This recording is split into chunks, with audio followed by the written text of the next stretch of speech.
কালেমারে তাওহীদের দাওয়াত গ্রহণ করার সাথে সাথে অত্যাচারের স্টিম রোলার চাপিয়ে দিল কাফের বেঈমানেরা। মুসলমানেরা অত্যাচারিত হলেন, মার খাচ্ছেন, শহীদ হচ্ছেন, কষ্ট পাচ্ছেন তারা। এমত অবস্থায় রাসূল করিম সাল্লাল্লাহু আলাইহি ওয়াসাল্লাম একদিন কাবা শরীফের ছায়ায় বসেছিলেন, আরাম ফরমাচ্ছিলেন। এমন সময় হযরত খাব্বাব বিন আল আরিফ রাদিয়াল্লাহু তাআলা আনহু সেখানে উপস্থিত হলেন।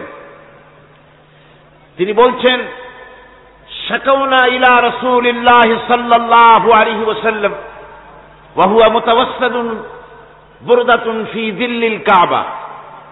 আমি রাসূলের কাছে গেলাম, যে দেখলাম তিনি কাবা শরীফের ছায়ায় আরাম ফরমাচ্ছেন, চাদরকে বগলের তলায় দিয়ে তারপরে হাতার উপরে মাথা রেখে কাবা শরীফের ছায়ায় আরাম ফরমাচ্ছিলেন। ফাকুলনা আলা তাস্তানসিরু লানা আলা তাদউ লানা ইয়া রাসূলুল্লাহ। হে আল্লাহর রাসূল, আপনি কি আমাদের জন্য আল্লাহর কাছে সাহায্য কামনা করবেন না? আপনি কি আল্লাহর কাছে আমাদের জন্য দোয়া করবেন না? আমরা তো মার খেতে খেতে শেষ হয়ে গেলাম, আমাদেরকে না খাওয়ায় রাখতেছে, আমাদেরকে অত্যাচার করতেছে, আমাদেরকে আগুনের উপরে চিৎ করে শোয়ায় রাখতেছে, আমাদেরকে উটের পায়ের সাথে রশি দিয়ে বেঁধে মরুভূমির উপর থেকে তাড়িয়ে দেওয়া হচ্ছে। এই অত্যাচার আমাদের উপরে হতেছে। হে রাসূল, আপনি কি আমাদের জন্য দোয়া করবেন না? হাদিস শরীফে এসেছে, হুজুর সাল্লাল্লাহু আলাইহি ওয়াসাল্লাম সোজা হয়ে উঠে বসলেন।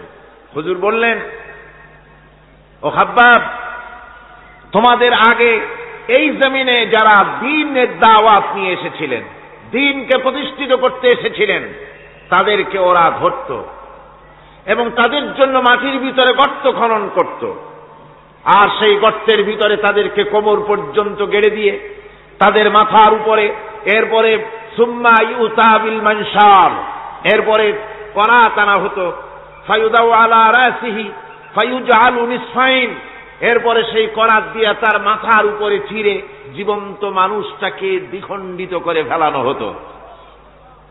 মা ইয়াসুদ্দুহু যালিকা আন দীনি।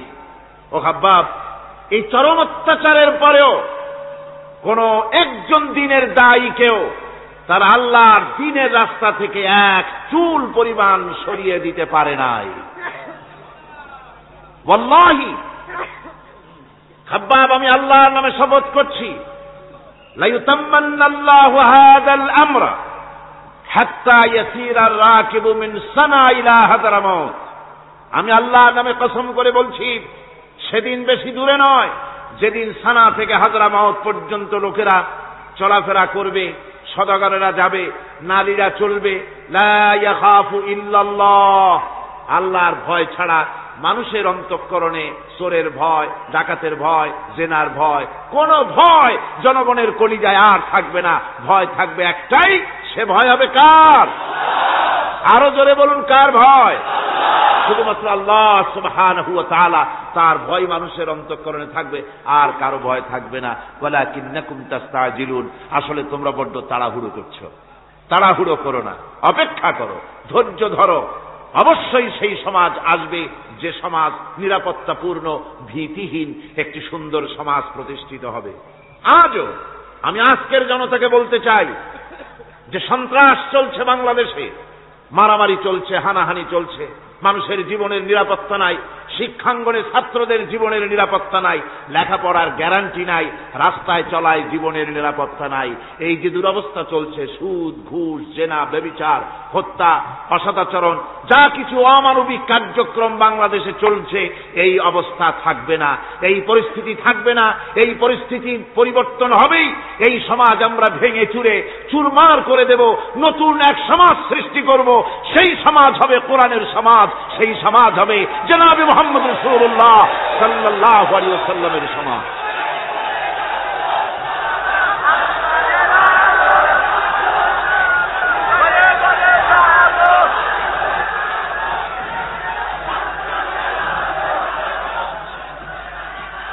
আমার বন্ধুগণ, আসুন কোরআনে কারীম থেকেই আমরা আলোচনা শুরু করি।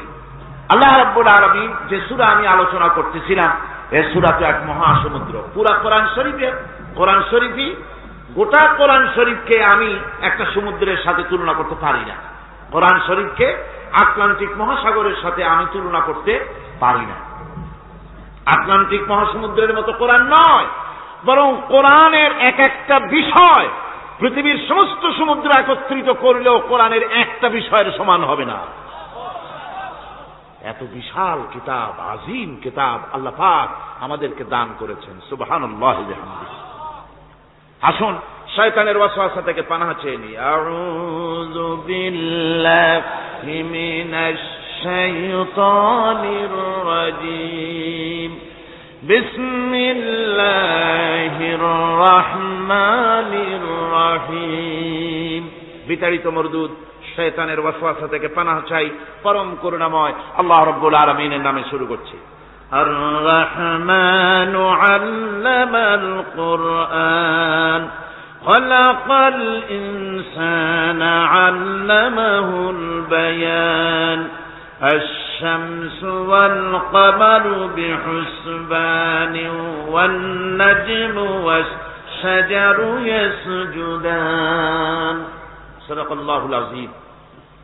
রহমান যিনি কোরআন শিক্ষা দিয়েছেন, আল্লামাল কোরআন, কোরআন শিক্ষা দিয়েছেন। প্রথম দিন আমি আপনাদের সামনে আলোচনা করেছিলাম আল্লাহ পাকের দয়া। সমগ্র বিশ্ব চলছে যার দয়ার উপরে, যার দয়া না হলে এক মুহূর্ত চলতে পারি না।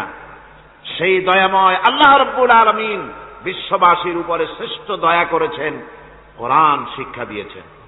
সেই কোরআনের পরিচিতি আমি গতকাল আপনাদের সামনে বলেছি, আজকে বলবো। এই কোরআনে কারীমের নাজিলের উদ্দেশ্য, কোরআনে কারীমের বৈশিষ্ট্য, কোরআনে কারীমের মর্যাদা। কোরআন এক বিশাল, এর কোরআন যেমন বিশাল তার আলোচনাও তেমন বিশাল।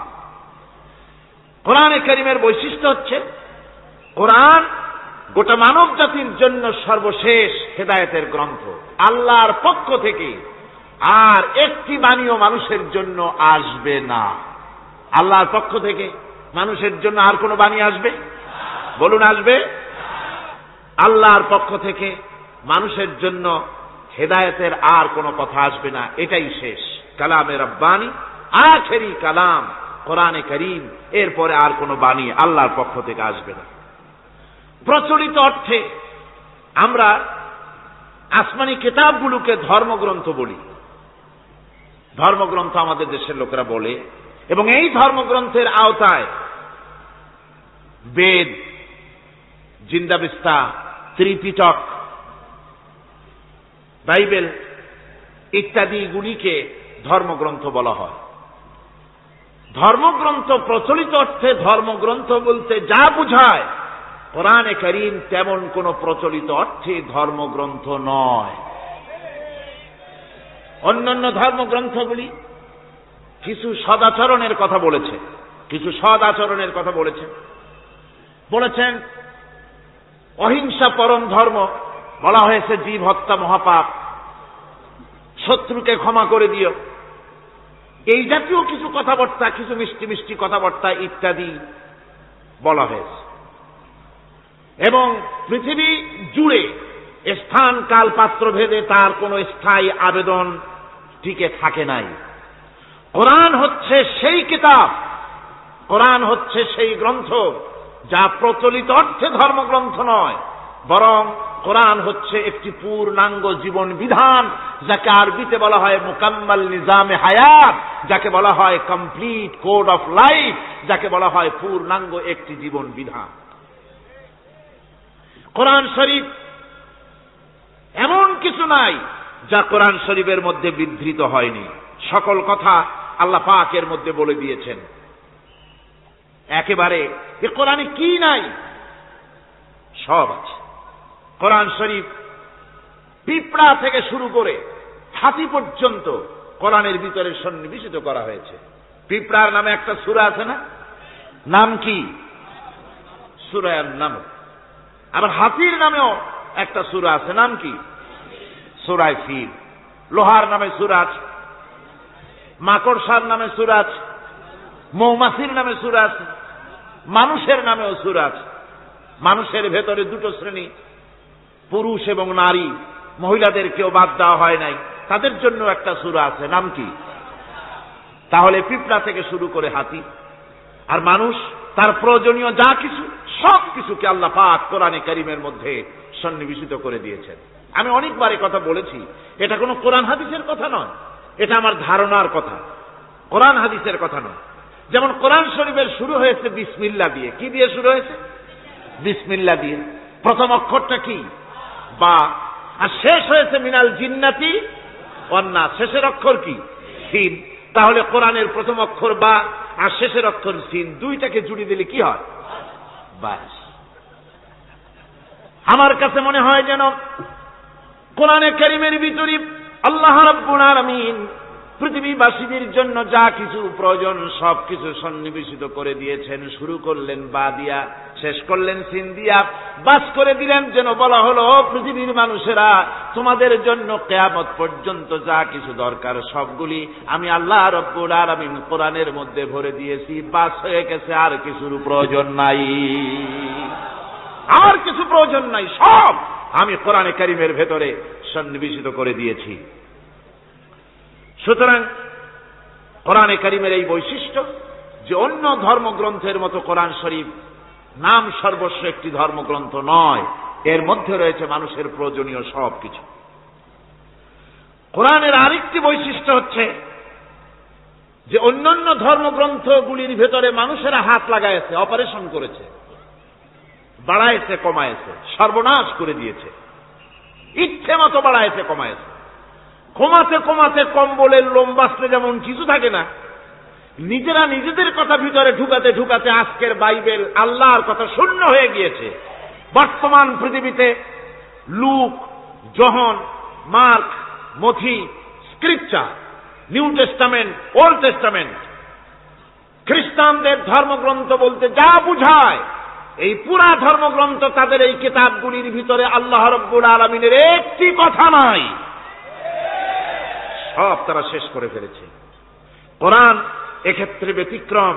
এ কোরআন একমাত্র কিতাব যা আজ পর্যন্ত অকৃত্রিম এবং অবিকৃত অবস্থায় বিশ্ব মানব সভ্যতার সামনে বিজয় গৌরব নিয়ে দেদীপ্যমান হয়ে আছে দ্বীপ্রহরের সূর্যের মতো, যার ভিতরে কোনো ভুল নাই, যার ভেতরে কোনো ত্রুটি নাই। কোরআনে কারীম তার আরেকটি বৈশিষ্ট্য হচ্ছে কোরআন একমাত্র গ্রন্থ যার ভাষা এবং সাহিত্য 1400 বছর ধরে এর ভিতরে কোনো কৃত্রিমতা ঘটেনি। আরবি ভাষা এবং সাহিত্যের সর্বোৎকৃষ্ট নমুনা হিসাবে কোরআন শরীফ টিকে আছে। পৃথিবীর কত ভাষা শেষ হয়ে গিয়েছে, কত ভাষা জন্মগ্রহণ করেছে আর মরে গেছে তার ঠিক নাই। ভাষার উন্নতি যত হচ্ছে, কোরআনে কারীম সমস্ত ভাষা এবং সাহিত্যের মানকে উতরে গিয়ে এমন এক জায়গায় কোরআনের ভাষা সাহিত্য পৌঁছে গেছে যাকে স্পর্শ করা পৃথিবীর কোন ভাষার পক্ষে সম্ভব নয়। কোরআন এক জীবিত ভাষা, জীবন্ত ভাষা। কোরআন আরবি ভাষা। পৃথিবীর অন্তত 38টি দেশের রাষ্ট্রভাষা, স্টেট ল্যাঙ্গুয়েজ আরবি ভাষা। এই আরবি ভাষা আল্লাহ পাক কোরআন নাযিল করেছেন, এর মজা ফুরায় না, এর সাহিত্যের মান ফুরায় না। এটা হচ্ছে কোরআনে কারীমের আরেকটি বৈশিষ্ট্য। কোরআনে কারীমের অন্যান্য বৈশিষ্ট্যের ভেতরে আরেকটি বৈশিষ্ট্য হচ্ছে যে এ কোরআনে কারীম একমাত্র কিতাব যেই কিতাবের ভেতরে রয়েছে কোরআনের অনুসারী তাদের নাম এবং কোরআনের অনুসারী তাদের ধর্মের নাম গ্রন্থের ভেতরে আছে, যা অন্য কোন কিতাবের মধ্যে নাই। সেটা হচ্ছে আমরা যে মুসলমান তা কোথায় পেলাম? আমরা যে মুসলমান এই পরিচিতি কোথায় পেলাম? হুয়া সাম্মাকুমুল মুসলিমিন, এই মুসলমান নাম আল্লাহ কোরআন শরীফে ব্যবহার করেছেন। তিনি আমাদের নাম দিয়েছেন, আমরা মুসলমান। আমরা কি মুসলমান? আমাদের নাম এই কিতাবের মধ্যে রয়েছে। আমাদের জীবন ব্যবস্থার নাম, ধর্মের নামও ইন্নাদ-দীনা ইনদাল্লাহিল ইসলাম। ইসলামের নাম, মুসলমানের নাম কোরআনে কারীমের মধ্যে রয়েছে, যা অন্য কোন ধর্মগ্রন্থের মধ্যে নাই। হিন্দু, খ্রিস্টান, বৌদ্ধ এ সমস্ত নাম তাদের নিজেদের বানানো নাম, তাদের ধর্মগ্রন্থের ভিতরে সব নামের কোনো পাত্তা নাই। কোরআনে কারীমের আরেকটি বৈশিষ্ট্য হচ্ছে, কোরআন বিশ্বের সর্বাধিক পঠিত গ্রন্থ। এত বেশি পড়া হয়েছে, এ কোরআন পড়া হচ্ছে, এত বেশি পৃথিবীর কোন বই আজ পর্যন্ত পড়া হয় নাই, আর হবেও না। কোরআনে কারীমের আরেকটি বৈশিষ্ট্য হচ্ছে, এই বিশাল ধর্মগ্রন্থ, এই বিশাল জীবন ব্যবস্থা, এই বিশাল কিতাব মানুষেরা মুখস্থ করেছে। আপনি আমাকে বলেন, নিজের ভাষা নয়, নিজের মায়ের ভাষা নয়, এমন এক বিশাল কিতাব মানুষ মুখস্থ করতে পেরেছে, এর কোন নমুনা আছে দুনিয়ায়? এর কোন নমুনা আছে? মাতৃভাষা নয়, অথচ পৃথিবীর ইংরেজ হোক, উর্দুভাষী হোক, ল্যাটিন হোক, তেলুগু হোক, দাস হোক, ফ্রান্স হোক, যে কোনো ভাষা, বাংলা ভাষা হোক, সমস্ত ভাষার লোকেরা কোরআনে কারীমকে মুখস্থ করতেছে। সুবহানাল্লাহ ওয়া বিহামদিহি। আমাদের দেশেও লক্ষ লক্ষ হাফেজে কোরআন বর্তমান রয়েছে। এটা হচ্ছে কোরআনে কারীমের আরেকটি বিরাট রকমের বৈশিষ্ট্য। কোরআনে কারীমের অফুরন্ত বৈশিষ্ট্যের ভেতরে এটাও একটি, কোরআন হচ্ছে একটি বিরাট মুজিজা। কোরআন একটি মুজিজা। কোরআন একটি কি? মুজিজা। দুনিয়ায় যত নবী আল্লাহ পাঠিয়েছেন, সমস্ত নবীদেরকে তিনটা জিনিস দিয়েছেন। কয়টা জিনিস কোন তো? তিনটা। ওয়াহি, হুসনে খুলক আর মুজিজা। একটা হচ্ছে ওহী, আর একটা হচ্ছে উন্নত মানের চরিত্র, আর একটা হচ্ছে কি? মুজিজা। এই মুজিজা সকল নবীকে দেওয়া হয়েছে। মুজিজা হচ্ছে সমকালীন যুগের বড় যে কোনো শক্তিকে দুর্বল করে দেয়, যে কোনো জিনিসকে দুর্বল করে দেওয়ার মতো ক্ষমতা রাখে যে জিনিস, তার নাম মুজিজা। মুসা আলাইহিস সালামের জামানায় জাদুর প্রভাব ছিল। তখন আল্লাহ রাব্বুল আলামিন মুসা আলাইহিস সালামকে একটা মুজিজা দিলেন। কি দিলেন? আল্লাহ রাব্বুল আলামিন বললেন, ওয়া মা তিলকা বিয়ামিনিকা ইয়া মুসা। মুসা, তোমার ডান হাতে ওটা কি? তিনি বললেন, এটি একটি লাঠি। আল্লাহ পাক বললেন, লাঠি তো ঠিকই, কিন্তু এর মধ্যে আরো এক ক্ষমতা আছে, তুমি জানো না, লাঠিকে ফেলে দাও। লাঠি ফেলে দিলেন, কি হয়ে গেল? হিয়া হাইয়াতুন তাসআম, বিরাট এক সাপে পরিণত হয়ে গেল। এই সাপ নিয়ে, এই লাঠি নিয়ে তিনি জাদুকরদের মোকাবেলা করলেন। জাদুকরেরা বলল, আপনি আগে দেখাবেন জাদু না আমরা দেখাবো আগে? মুসা আলাইহিস সালাম বললেন, তোমরা আগে দেখাও। তারা জাদু মন্ত্রপুত করে আশেপাশের সব জিনিসগুলিকে বাঘ, সিংহ ইত্যাদি বানিয়ে ফেলল। এগুলি ঝাঁপিয়ে পড়ল মুসা আলাইহিস সালামের উপরে। ক্ষণিক সময়ের জন্য মুসা আলাইহিস সালাম ঘাবড়ে গেলেন। আল্লাহ রাব্বুল আলামিন হযরতে মুসাকে ডেকে বললেন, মুসা রে, ভয় পাওয়ার কোনো কারণ নাই। প্রতিষ্ঠিত একটি সরকারের বিরুদ্ধে তোমাকে নামায় দিয়া ময়দানে তোমাকে আমি একা ছেড়ে দেই নাই। আমি আল্লাহ রাব্বুল আলামিন তোমার সাথে আছি। হাতের লাঠি ছেড়ে দাও। মুসা আলাইহিস সালাম লাঠি ছেড়ে দিলেন। লাঠি সাপ হয়ে গেল, হা করলো। জাদুকরদের তৈরি করা সমস্ত বাঘ, সিংহ, সাপ মুসা আলাইহিস সালামের লাঠি মার্কা সাপের পেটের মধ্যে গিয়া ঢুকলো। এটা ছিল মুসা আলাইহিস সালামের মুজিজা। হযরত দাউদ আলাইহিস সালামের মুজিজা ছিল, আল্লাহ রাব্বুল আলামিন তাকে মুজিজা দিয়েছিলেন, গলার সুন্দর আওয়াজ দিয়েছিলেন। তিনি যখন জাব্বুর শরীফ তেলাওয়াত করতেন, উড়ন্ত পাখিরা ওড়া বন্ধ করে চতুর্দিকে বসে আল্লাহর কালাম শুনত। তিনি লোহা দিয়ে অস্ত্র তৈরি করতেন। অস্ত্র বানাবার সময় আগুন দিয়ে লোহা পোড়ায় অস্ত্র বানাতে হয়।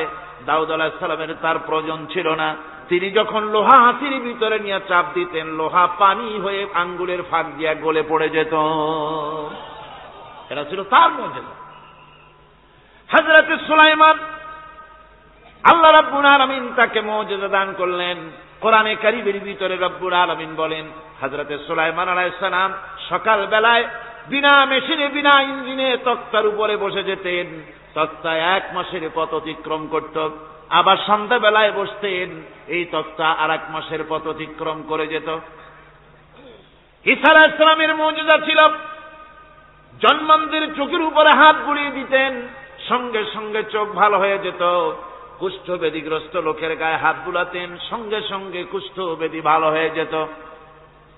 এই হলো তাদের মুজিজা। পয়গম্বরেরা বিদায় হয়ে গেলেন, মুজিজা বিদায় হয়ে গেল। দাউদ আলাইহিস সালাম বিদায় হলেন, মুজিজার সাথে নিয়ে গেলেন। তার উম্মতেরা ওই লোহাগুলি আর কেউ গলাতে পারে নাই, আজও কেউ গলাতে পারে না, হাত দিয়া চেপে ধরে।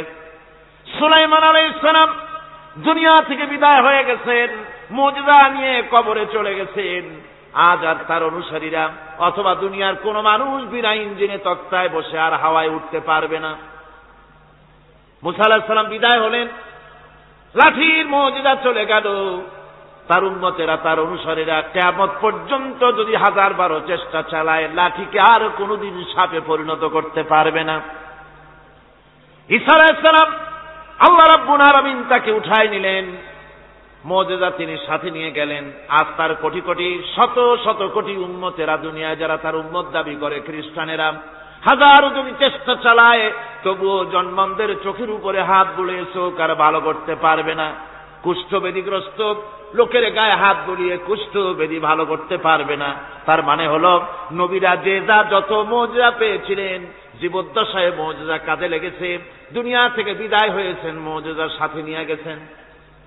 কিন্তু আপনার আমার নবী, বিশ্ব নবী জনাব মুহাম্মদ রাসূলুল্লাহ সাল্লাল্লাহু আলাইহি ওয়াসাল্লামের কাছে আল্লাহ রাব্বুল আলামিন তাকে যত মুজিজা দিয়েছিলেন, 3000-এর উপরে আল্লাহর নবীর মুজিজা ঘটেছিল 23 বছরের নবুয়তের জীবনে। তার মধ্যে শ্রেষ্ঠ মুজিজা হতেছে কোরআন মাজিদ। আল্লাহর নবী বিদায় হয়ে গেলেন, মুজিজা সাথে নিয়ে যান নাই, মুজিজা রেখে গেলেন দুনিয়ায়। কিয়ামত পর্যন্ত দুনিয়াবাসী, নবীর উম্মতেরা কোরআনের মুজিজা ব্যবহার করতে পারবে। কোরআনে কারীম রাসূল কারীম সাল্লাল্লাহু আলাইহি ওয়াসাল্লামের জীবনের শ্রেষ্ঠ মুজিজা। মানুষ পাগল হয়ে গেছে কোরআন শুনে। সুতরাং এই কোরআনের বৈশিষ্ট্য সকল দিক থেকে এক অপূর্ব একটি কিতাবে পরিণত করেছে, যা মানুষকে চিরকাল বিস্ময় হতবাক করে দিয়েছে। কোরআনের আরেকটি বৈশিষ্ট্য হচ্ছে, এই কোরআন এক সময় নাজিল হয় নাই। 30 পারা কোরআন শরীফ একসাথে নাজিল হয়েছে না, কোরআন নাজিল হয়েছে আস্তে আস্তে, ধীরে ধীরে। কত বছর লাগলো? 23 বছরেরও কিছু বেশি সময় ধরে কোরআন ধীরে ধীরে রাসূল কারীম সাল্লাল্লাহু আলাইহি ওয়াসাল্লামের কাছে অবতীর্ণ হয়েছে। এমনটি আর কোনো কিতাব হয়নি, যা আর কোনো ধর্মগ্রন্থ যারা অন্যরা দাবি করে, এরকম হয়নি।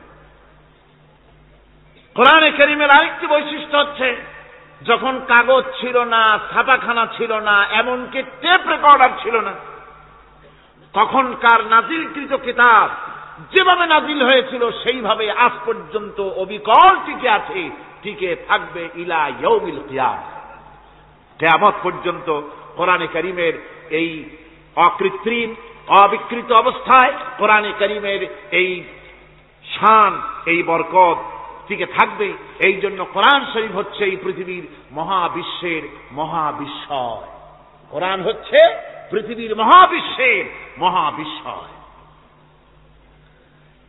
এর মর্যাদা সম্পর্কে রাসূল কারীম সাল্লাল্লাহু আলাইহি ওয়াসাল্লাম বলেছেন, ওয়ান উসমান রাদিয়াল্লাহু তাআলা আনহু আন্নাহু قال قال رسول الله صلى الله عليه وسلم خيركم من تعلم القرآن وعلمه رواه البخاري।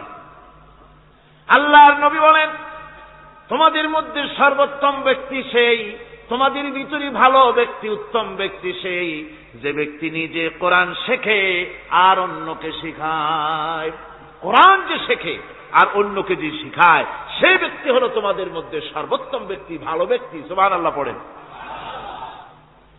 কোরআনে কারীমের এই মর্যাদা সম্পর্কে রাসূল কারীম সাল্লাল্লাহু আলাইহি ওয়াসাল্লাম বলেছেন, দুই ব্যক্তিকে, দুই শ্রেণীর লোককে ঈর্ষা করা যায়। অমুকে বিরাট বাড়ি করেছে, সে বাড়ি থেকে হিংসা হয়, আমি ওরকম বাড়ি করব, অমুকের মতো নেতা হব, অমুকের মতো বড় লোক হতে হবে। পরশ্রী কাতরতা অথবা ঈর্ষা করা, এরকমের ঈর্ষা করা জায়েজ নাই। রাসূলুল্লাহ বলেছেন, দুই ব্যক্তির সঙ্গে ঈর্ষা করা যায়। عن ابن عمر رضي الله تعالى عنه أنه قال قال رسول الله صلى الله عليه وسلم لا حسد إلا على الاثنين দুই ব্যক্তি ছাড়া অন্য কারো সাথে হিংসা করা যায় না, রিস্ক করা যায় না। কোন কোন ব্যক্তি? রাজুলুন আতাহুল্লাহুল কুরআন ফাহুয়া ইয়াকুমু বিহি আনা আল-লাইলি ওয়া আনা আন-নাহার। ওই ব্যক্তির সঙ্গে হিংসা করা যায়, হিংসা করা যায় যে ব্যক্তিকে আল্লাহ পাক কোরআনের ইলম দান করেছেন, সে ব্যক্তি দিন রাত কোরআন তেলাওয়াত করে, কোরআনের উপরে আমল করে, কোরআনের উপরে থাকে, মানুষকে কোরআনের দাওয়াত দেয়। ওই লোকের সাথে ঈর্ষা করা দরকার যে তার মতো হতে চায়। ওয়ারাজুলুন আতাহুল্লাহু মালান ফাহুয়া ইউনফিকু মিনহু আনা আল-লাইলি ওয়া আনা আন-নাহার। মুত্তাফাকুন আলাইহি, বুখারী মুসলিমের হাদিস। রাসূলুল্লাহ বলছেন অন্য আরেক ব্যক্তি হচ্ছে যে ব্যক্তিকে আল্লাহ পাক মাল দিয়েছেন, সম্পদ দিয়েছেন, ওই ব্যক্তি তার মাল আর সম্পদকে দিন রাত দুহাতে আল্লাহর রাস্তায় খরচ করে। তার মতো হওয়ার জন্য তার সাথে ঈর্ষা করা যেতে পারে।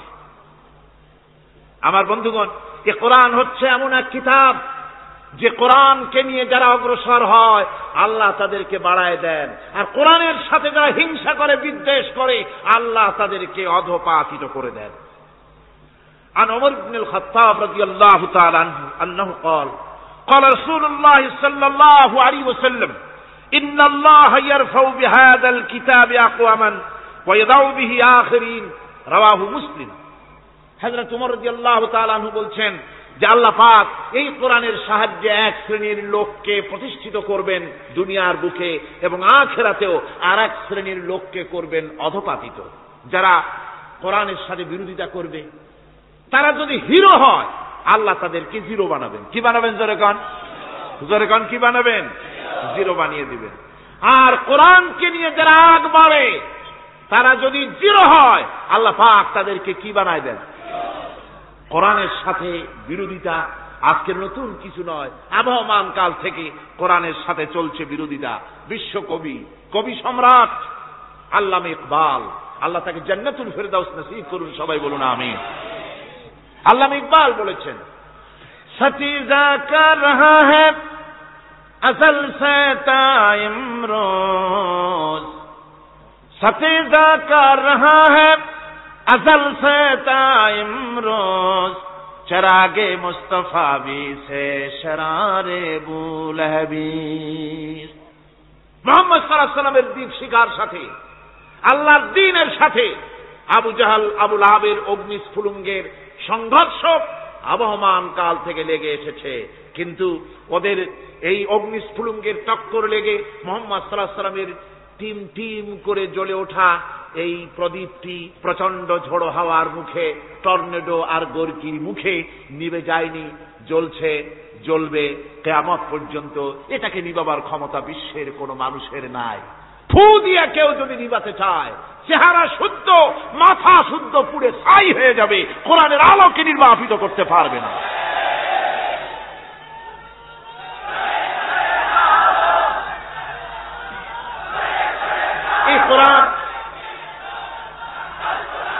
এই কোরআন যার সিনার ভিতরে থাকে, যার সিনার মধ্যে থাকে সে হয় সমৃদ্ধ, আর যার সিনার মধ্যে থাকে না সে হয় সবচাইতে ফকির আর এতিম। আল্লাহর নবী বলেছেন, ইন্নাল্লাযী লাইসা ফী জাওফিহি শাইউম মিনাল কুরআনি কাল বাইতিল খারিব। যেই দেহের ভিতরে কোরআন নাই, যেই দেহের ভিতরে, যেই সিনার ভিতরে কোরআন নাই, ওই মানুষটা হতেছে একটা সাড়া বাড়ির মতো, একটা উজাড় বাড়ির মতো, বিরান বাড়ির মতো। বিরান বাড়িতে কি থাকে? সাড়া বাড়িতে কি থাকে? কি কয়? না না, ভূত কিসের? খামোখাই ভয় পান আপনারা। ভূত বলে কিছু নেই। হ্যাঁ, শয়তান থাকে, জেন থাকে, তারপরে ওর মধ্যে আর কি থাকে? উতুম পেঁচা থাকে, ইঁদুর থাকে, তেলাপোকা থাকে, উই পোকা থাকে, বাঁদর থাকে, উল্লুক থাকে, সাপ থাকে। রাসূলুল্লাহর কথা দেখেন, কি সুন্দর কথা। সুবহানাল্লাহ, সুবহানাল্লাহ। যে দেহের ভিতরে কোরআন নাই, সারা বাড়িতে যা থাকে, পোড়ো বাড়িতে যা থাকে, বিরান বাড়িতে যা থাকে, যে দেহে কোরআন নাই সেই দেহের মধ্যে তাই থাকে। আর দেখুন বাংলাদেশের শিক্ষাঙ্গনে কলেজ ইউনিভার্সিটিগুলিতে কোরআন পড়ানো হয় না, বলেন ঠিক কিনা?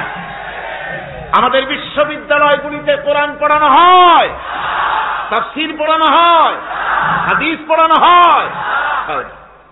হাদিস কোরআন আল্লাহর কালাম পড়ানো হয় না বলে অবস্থা কি হয়েছে? হাদিস থেকে মিলায় নেন, ইন্নাল্লাযী লাইসা ফী জাওফিহি শাইয়ুম মিনাল কুরআনি কাল বাইতিল খারিব। কোরআন নাই তো সারা বাড়ি, কোরআন নাই তো কি আছে? যে ঘরের মধ্যে মানুষ নাই, উল্লুক থাকে, ভাল্লুক থাকে, শয়তান থাকে, তেলাপোকা থাকে, সারপোকা থাকে, হিংস্র প্রাণী ভরপুর থাকে। যেই শিক্ষা প্রতিষ্ঠানে কোরআন পড়ানো হয় না, সেখানেও সন্ত্রাসীরা বাস করতে পারে, ভালো মানুষ টিকতে পারে না।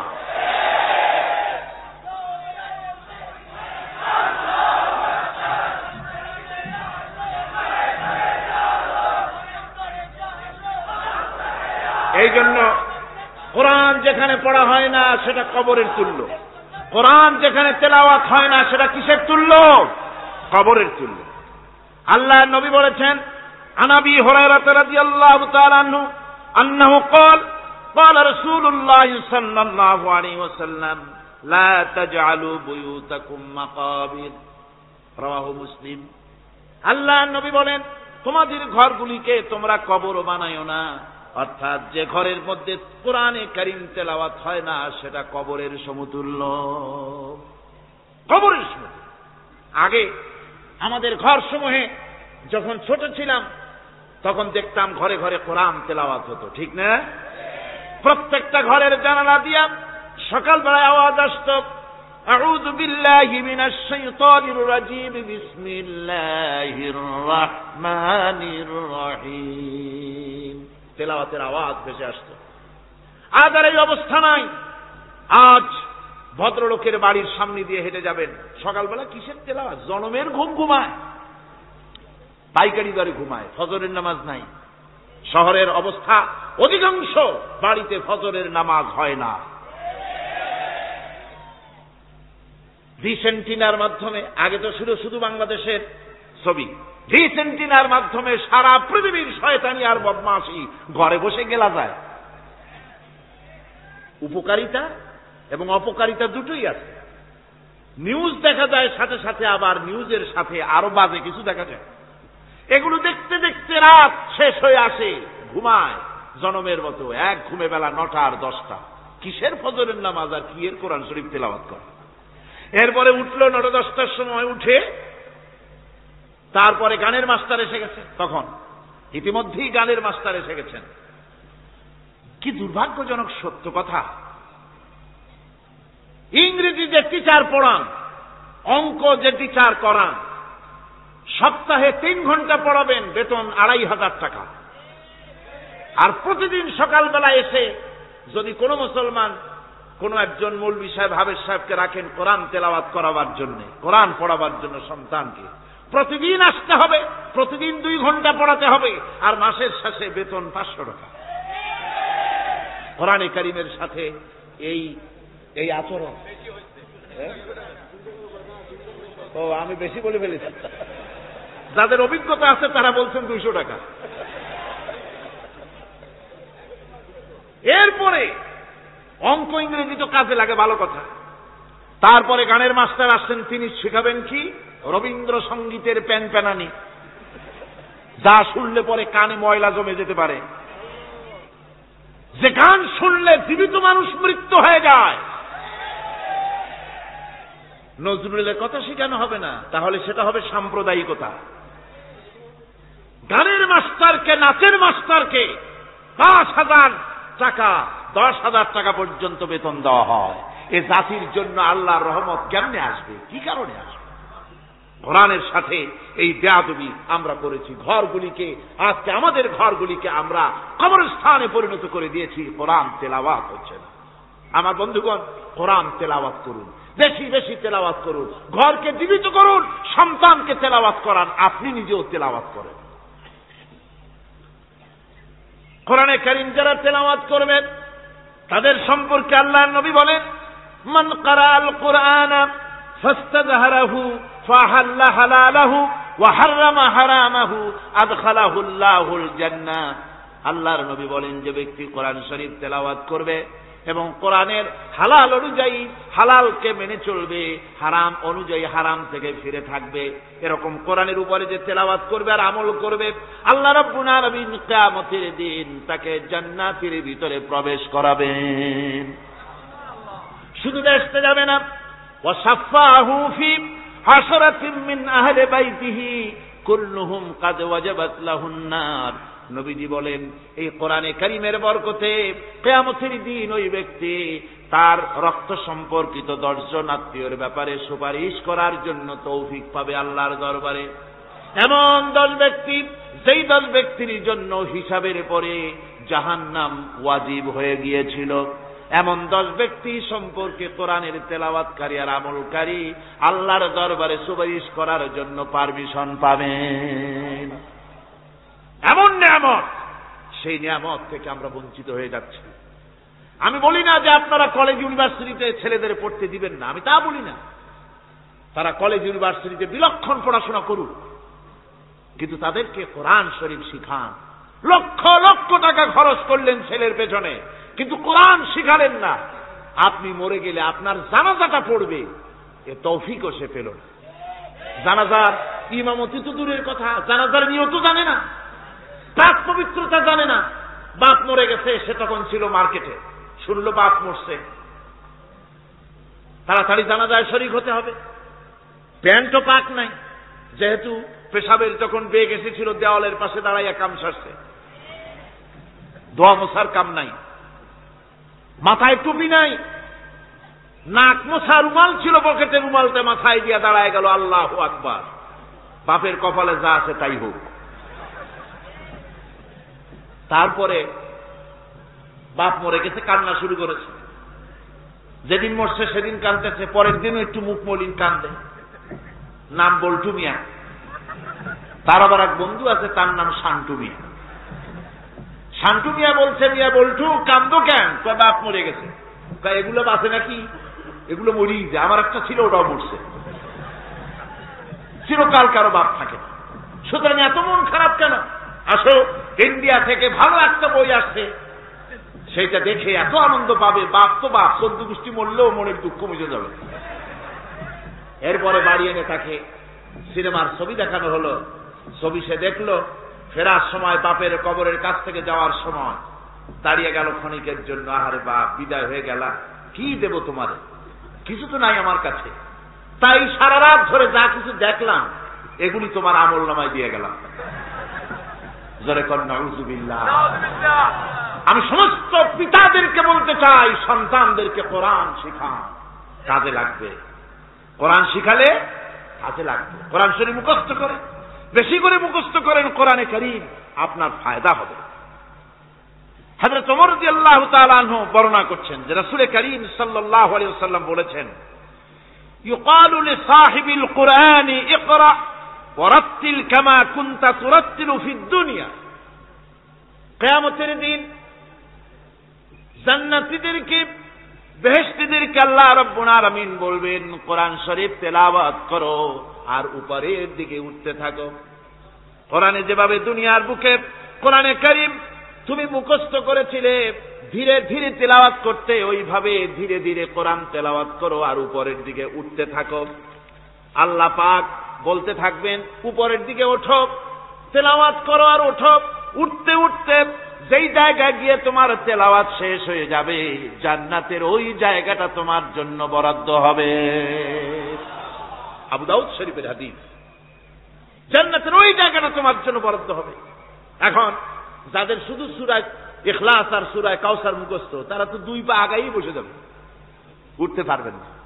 বেশি বেশি মুখস্থ করেন, হাফেজে কোরআন হন অথবা হাফেজের মতো হন। বেশি বেশি মুখস্থ করেন সূরা ইয়াসিন, সূরা দুখান, সূরা রহমান, সূরা ওয়াকিয়া, সূরা মুজাম্মিল, এই সমস্ত সূরা, বেশি সূরা আল আরাফ, সূরা কাহাফ, সূরা মারিয়াম ইত্যাদি মুখস্থ করেন। কিয়ামতের দিন কাজে লাগবে। জান্নাতের অত উঁচায় উঠতে পারবেন। হাফেজ যে কোন জায়গায় যাবে, সুবহানাল্লাহি ওয়া বিহামদিহি, 30 পারা কোরআন যার সিনার ভিতরে, জান্নাতের কোন জায়গাটা আল্লাহ তাকে বরাদ্দ করবেন। সুবহানাল্লাহ, সুবহানাল্লাহ। কোরআনে কারীমকে মুখস্থ করুন, বেশি করে মুখস্থ করুন। কোরআনে কারীমকে বেশি করে তেলাওয়াত করুন। এ কোরআনে কারীমকে যারা বেশি করে তেলাওয়াত করবে, তেলাওয়াত করতে গিয়ে যারা আল্লাহর কাছে কিছু চাওয়ার সময় পাবে না, তাদের সম্পর্কে রাসূল করিম সাল্লাল্লাহু আলাইহি ওয়াসাল্লাম বলেছেন হাদিসে কুদসি, রাসূল করিম সাল্লাল্লাহু আলাইহি ওয়াসাল্লাম বলেছেন, ইয়াকুলুর রাব তাবারাকা ওয়া তাআলা মান শাগালাহুল কুরআন আন যিকরি মাসআলাতি আতাইতুহু আফযালা মা উতিয়া সাইলিন। আল্লাহর নবী বলেন, আমার আল্লাহ পাক বলেছেন, কোরআন তেলাওয়াত করতে গিয়ে যারা ব্যস্ত থাকে, কোরআন তেলাওয়াত করতে করতে যারা আমার কাছে হাত পেতে কিছু চাওয়ার সময় পায় না, যারা আমার কাছে হাত পেতে কিছু চায়, তাদের থেকে তেলাওয়াতকারীদেরকে আমি রব্বুল আলামিন বেশি করে দেই। জোরে বলেন সুবহানাল্লাহ। কোরআন তেলাওয়াত করতে করতে যারা আল্লাহর কাছে হাত পেতে চাওয়ার সময় পায় না, আল্লাহ পাক বলেন যারা চায় তাদের থেকে তেলাওয়াতকারীকে আমি বেশি দেই। আমার বন্ধুগণ, শুধু তাই নয়, এ কোরআনে কারীম যারা তেলাওয়াত করবে, আমল করবে, কিয়ামতের দিন তার মা বাবার মাথার উপরে আল্লাহ রাব্বুল আলামিন, আবু দাউদ শরীফের হাদিসে এসেছে, তার মা বাপের মাথার উপরে নূরের টুপি পরিধান করানো হবে, এমন নূরের টুপি, এমন নূরের তাজ পরানো হবে, চন্দ্র সূর্যের আলোকে ম্লান করে দেবে। হাসরবাসীরা প্রশ্ন করবেন, এ লোকটি কে? কোন ফেরেশতা নাকি বলে না, কোন নবী নাকি বলে না, তবে কি ইনি কে? জবাব হবে, ইনি হচ্ছেন সেই ব্যক্তি যিনি তার সন্তানদেরকে কোরআন শিখিয়েছিলেন। কোরআন শিখানোর কারণে আল্লাহ রাব্বুল আলামিন আজ তার মা বাপের মাথার উপরে নূরের টুপি পরিধান করে হাসরের ভিতরে মর্যাদা দিলেন। কিয়ামতের দিন দুনিয়াও মর্যাদা পাওয়া যাবে, আখিরাতেও মর্যাদা পাওয়া যাবে যদি কোরআনে কারীমকে তেলাওয়াত করা যায়, আমল করা যায়, বোঝা যায়, তাহলে এই সমস্ত নিয়ামত আল্লাহ পাক দান করবেন। সুতরাং এই এত বড় নিয়ামত থেকে আমরা যেন কেউ বঞ্চিত হয়ে না যাই। কোরআন হচ্ছে এমন এক কিতাব যার তাফসীর লেখা হয় নাই। পৃথিবীতে এমন কোন ভাষা নাই, পৃথিবীর উল্লেখযোগ্য সবগুলি ভাষায় কোরআনে কারীমের তাফসীর লেখা হয়েছে, কিন্তু কোন মুফাসসির আজ পর্যন্ত কথা বলেন নাই যে আমি যে তাফসীর লিখছি এর চাইতে ভালো তাফসীর আর কেউ লিখতে পারেও না আর পারবেও না, এটা শেষ, আর তাফসীর লেখা লাগবে না। এ কথা কেউ বলতে পেরেছে? জোরে বলেন, পেরেছে? পারে নাই। তার কারণ কি? আল্লাহ রাব্বুল আলামিন বলেন, কুল লাউ কানাল বাহরু মিদাদান লিকালিমাতি রাব্বি লানাফিদাল বাহরু ক্বাবলা আন তানফাদা কালিমাতু রাব্বি ওয়ালাউ জিনা বিমিসলিহি মাদাদা। আল্লাহ পাক বলেন, নবী আপনি বলুন, আমার রবের কথাগুলি লেখার জন্য যদি সমুদ্রের পানিগুলি, সমুদ্রের সমস্ত পানিগুলি যদি কালিতে পরিণত হয়ে যায়, আর আমার রবের কথাগুলি যদি লেখা শুরু হয়ে যায়, আমার রবের কথাগুলি লেখার পূর্বে সমস্ত সমুদ্রের পানিগুলি শেষ হয়ে যাবে। তারপরে যদি আবার সমুদ্র ভরে দেওয়া হয়, আরো যদি লেখা হয়, তবুও আমার রবের কথা লেখা শেষ হবে না। আল্লাহ রাব্বুল আলামিন বলেন, ওয়ালাউ আন্না মা ফিল আরদি মিন শাজারাতিন আকলামুন ওয়াল বাহরু ইয়ামুদ্দুহু মিন বা'দিহি সাবআতু আবহুরিন মা নাফিদাত কালিমাতুল্লাহ। আল্লাহ রাব্বুল আলামিন বলেন, মা নাফিদাত কালিমাতুল্লাহ। আল্লাহ পাক বলেন, 7টা সমুদ্রের পানি যদি একত্রিত করা হয়, 7টা সমুদ্রের পানি যদি এক জায়গায় করা হয়, এই পানিগুলি যদি কালিতে পরিণত হয়ে যায়, আর পৃথিবীর সমস্ত গাছগুলি যদি কলমে পরিণত হয়ে যায়, ওই গাছগুলি দিয়ে যদি ওই পানি রূপ কালি দিয়ে আমার প্রভুর কথা, আল্লাহ রাব্বুল আলামিনের কোরআনের কথা যদি লেখা শুরু হয়ে যায়, লিখতে লিখতে সমস্ত পানিগুলি, গাছগুলি শেষ হয়ে যাবে, আল্লাহ পাকের কালামের ব্যাখ্যা লেখা শেষ হবে না।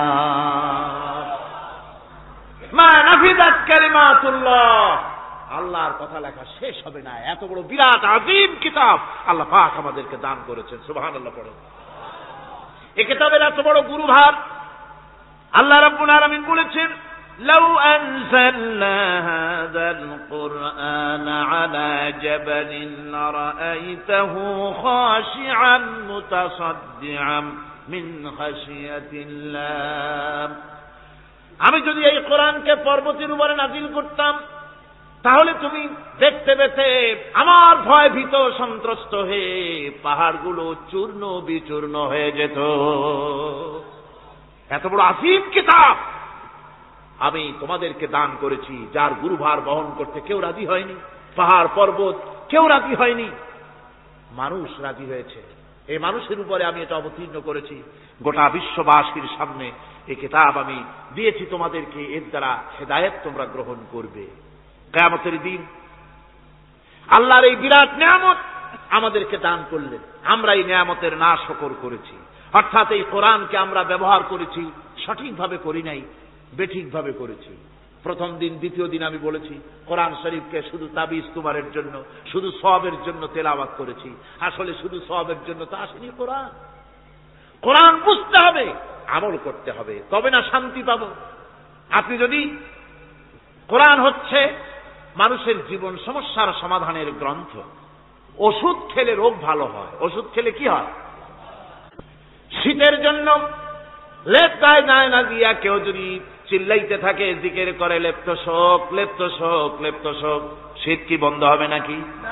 পানির পিপাসায় ছটফট করে মানুষ যদি চিল্লায় পানি পানি পানি পানি পানি, পানির পিপাসা আরো বাড়বে। তাহলে কি বোঝা গেল? পিপাসা লাগলে পানি পান করতে হবে, শীত লাগলে কম্বলটা গায়ে দিতে হবে, রোগ হলে ওষুধটা খেতে হবে, তাহলে সব সমস্যার সমাধান হবে।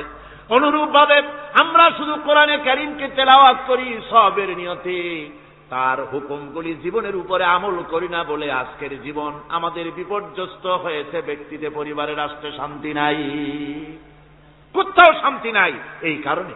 আর কিয়ামতের দিন রাসূল আসামি করবেন তাদেরকে যারা কোরআন অমান্য করেছে।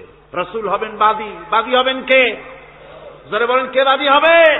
রাসূল। আসামি হবে কারা? যারা কোরআন ছেড়ে দিয়েছে।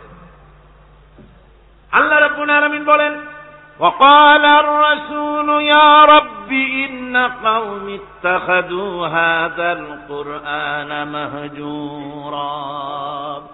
কিয়ামতের দিন রাসূল আল্লাহর দরবারে ফরিয়াদ করবেন, আয় আমার রব, আয় আমার আল্লাহ তাআলা, এই সমস্ত লোকগুলি তোমার কালামকে, তোমার কোরআনকে অপ্রয়োজনীয় জিনিস বলে তারা পরিত্যাগ করেছিল। কোরআনকে অপ্রয়োজনীয় মনে করেছে, কোরআনের সাথে ঠাট্টা করেছে, বিদ্রুপ করেছে। কোরআন শিক্ষা ভিক্ষার ঝুলি, শেখার বুলি মনে করেছে। কোরআনের কোনো মূল্য দেয় নাই, কোরআনের কোনো দাম দেয়নি, কোরআনের সাথে ঠাট্টা করেছে, কোরআনের আইনের সাথে ঠাট্টা করেছে, বিদ্রুপ করেছে। আমাদের দেশে শিক্ষাবিদ, চিন্তাবিদ, বুদ্ধিজীবী নাম ধরনের নামধারী এক শ্রেণীর লোকেরা কোরআনের সাথে সরাসরি বেয়াদবি করেছে। আহমদ শরীফ বলেছে পরকাল নাই, আল্লাহ বলছেন পরকাল আছে। আর আহমক, আহমদ তো না, ওটা কি? এই আহমক, সে বলেছে পরকাল নাই, বিবাহ মানি না, কবর আযাব মানি না, দিন বিচার হবে তাও মানি না, অস্বীকার করেছে। এটাকে নিয়ে ঠাট্টা করেছে। আহমদ শরীফ লিখেছেন নিজে যে আল্লাহ বলতে কেউ নাই, মানুষ তাকে চিন্তা করে সৃষ্টি করেছে, স্রষ্টা বলতে কেউ নাই। তারপরে আর একটা মেয়ে লোক, আমি ওটার নাম নিতে ঘৃণা বোধ করি, এটি হচ্ছে চরম ধর্মদ্রোহী, রাষ্ট্রদ্রোহী, নাস্তিক, জাহান্নামের কীট, ডাস্টবিনের আবর্জনা। এই মেয়ে লোকটি বলেছে, তার বইতে লিখেছে, বেহেশত হচ্ছে এক অসভ্য উদ্যান। কোরআন শরীফে আল্লাহ পাক বলেছেন আমলে সালেহ যারা করবে, নবীরা, ওলিরা, সিদ্দিকিন, সোহাদা সব যাবে জান্নাতে। আর সেই জান্নাতকে এই হাবিসা, এই নিকৃষ্ট ধর্মদ্রোহী, রাষ্ট্রদ্রোহী মহিলা, এই সে বলেছে বেহেশত হচ্ছে এক অসভ্য উদ্যান। পৃথিবীর অতৃপ্ত বহুগামী পুরুষেরা তাদের থাকার জায়গা হবে ওই বেহেশতের মধ্যে। জোরে কর নাউজুবিল্লাহ। এই মেয়ে লোকটি সমগ্র নারী জাতির কলঙ্ক। ভারত বাংলাদেশের শ্রেষ্ঠ শত্রু ভারত এই শয়তানকে পয়সা দিয়া পুষতেছে। কলকাতায় দাওয়াত দিয়ে আনন্দ পুরস্কার দিয়েছে।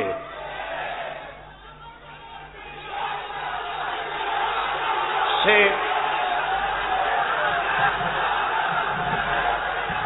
তার বইয়ের মধ্যে, কত বড় নির্লজ্জই মেয়ে, বইয়ের মধ্যে লিখছে, বাসে বসে আমি যখন দেখি ছেলেরা পেশাব করার জন্য বাস থামলি বাসের থেকে নেমে দেওয়ালের পাশে গিয়ে প্যান্টের বোতাম খুলে পেশাব করে, আর মেয়েরা চুপ করে বসে থেকে পেশাবের যন্ত্রণা নিয়ে কষ্ট পায়, আমি আনন্দ পাবো সেই দিন যেদিন মেয়েরাও বাস থেকে নেমে দেওয়ালের পাশে দাঁড়িয়ে পেশাব করতে পারবে। এটা কি একটা মানুষ? অসভ্য জানোয়ার একে জন্ম দিয়েছে, আল্লাহই ভালো জানে। আমার বন্ধুগণ, তার অসভ্যতার শেষ নাই। কোরআন নিয়ে ঠাট্টা করেছে, বলেছে আমার মা রাতের বেলায় ঝুলে ঝুলে সূরা ইয়াসিন পড়ে, আমি চিন্তা করি যে কত বাজে কাম করতেছে সে। বলছে আল্লাহ পাক কোরআনের মধ্যে পুরুষকে বেহেশতের হুরিদের কাঁচা মাংসের লোভ দেখাইয়া, মদ খাওয়াবার লোভ দেখিয়ে তাদেরকে নামাজ রোজা করার জন্য বাধ্য করতেছে। বেহেশতে কি শরাব, বেহেশতে কি মদ পান করানো হবে? না, বেহেশতে মদ পান করানো হবে না। মদ তো নাপাক জিনিস। আল্লাহ পাক বলছেন বেহেশতে পান করানো হবে। ওয়াসাকাহুম রাব্বুহুম শারাবান তাহুরা, জান্নাতের ভিতরে আল্লাহ পাক শারাবে তাহুর পান করাবেন, যেটা নিজেও পাক এবং যে পান করবে সেও পবিত্র হয়ে যাবে। সুবহানাল্লাহ। সুতরাং এই কোরআন নিয়ে ঠাট্টা বিদ্রুপ যারা করেছে, কিয়ামতের দিন আল্লাহর দরবারে তাদেরকে উঠতে হবে, আজ হোক কাল হোক। আমি জানি না বাংলাদেশ সরকার ভারতের ভয়ের চোটে এই মেয়ে লোককে পুলিশ প্রহারা দিয়া পুষতেছে নাকি আমার বুঝে আসে না। বাংলাদেশ সরকারের পররাষ্ট্র মন্ত্রণালয় রীতিমতো আসামির কাঠগড়ায় দাঁড়িয়ে বিবৃতি দিয়েছেন এবং তাকে পুলিশ প্রহরার ভিতরে রেখেছে। বাংলাদেশের দণ্ডবিধি অনুযায়ী ওর তো ফাঁসি হয়ে যাওয়া উচিত। কথা বলেছে, আল্লাহর কোরআন নিয়ে ঠাট্টা করেছে।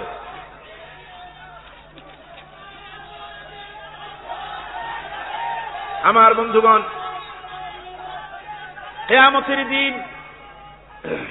কিয়ামতের দিন যখন এরা উপস্থিত হবে আল্লাহর দরবারে, আল্লাহ রাব্বুল আলামিন কোরআনের সাথে যারা ঠাট্টা করেছে, বিদ্রুপ করেছে, কোরআনের আইনকে নিয়ে যারা ঠাট্টা বিদ্রুপ মজাক উড়াইছে, কিয়ামতের দিন তাদেরকে বলা হবে ওয়াকিলাল ইয়াউমা নানসাকুম কামা নাসিতুম লিকা ইয়াউমিকুম হাদা। কিয়ামতের দিন আল্লাহ রাব্বুল আলামিন কোরআনের ঠাট্টাকারী, কোরআনের বিদ্রুপকারী, কোরআনের আইনের অমান্যকারীদেরকে বলবেন আমি আজকে তোমাদের ভুলে গেলাম, যেমন করে তোমরা এই দিনে আমার সঙ্গে সাক্ষাৎকারের কথা ভুলে গিয়েছিলে। তোমরা যেমন আমার আজকের এই কিয়ামতের দিনের কথা যারা ভুলে গিয়েছিলে, আজকে আমিও তোমাদেরকে ভুলে গেলাম। এরপরে কি হবে?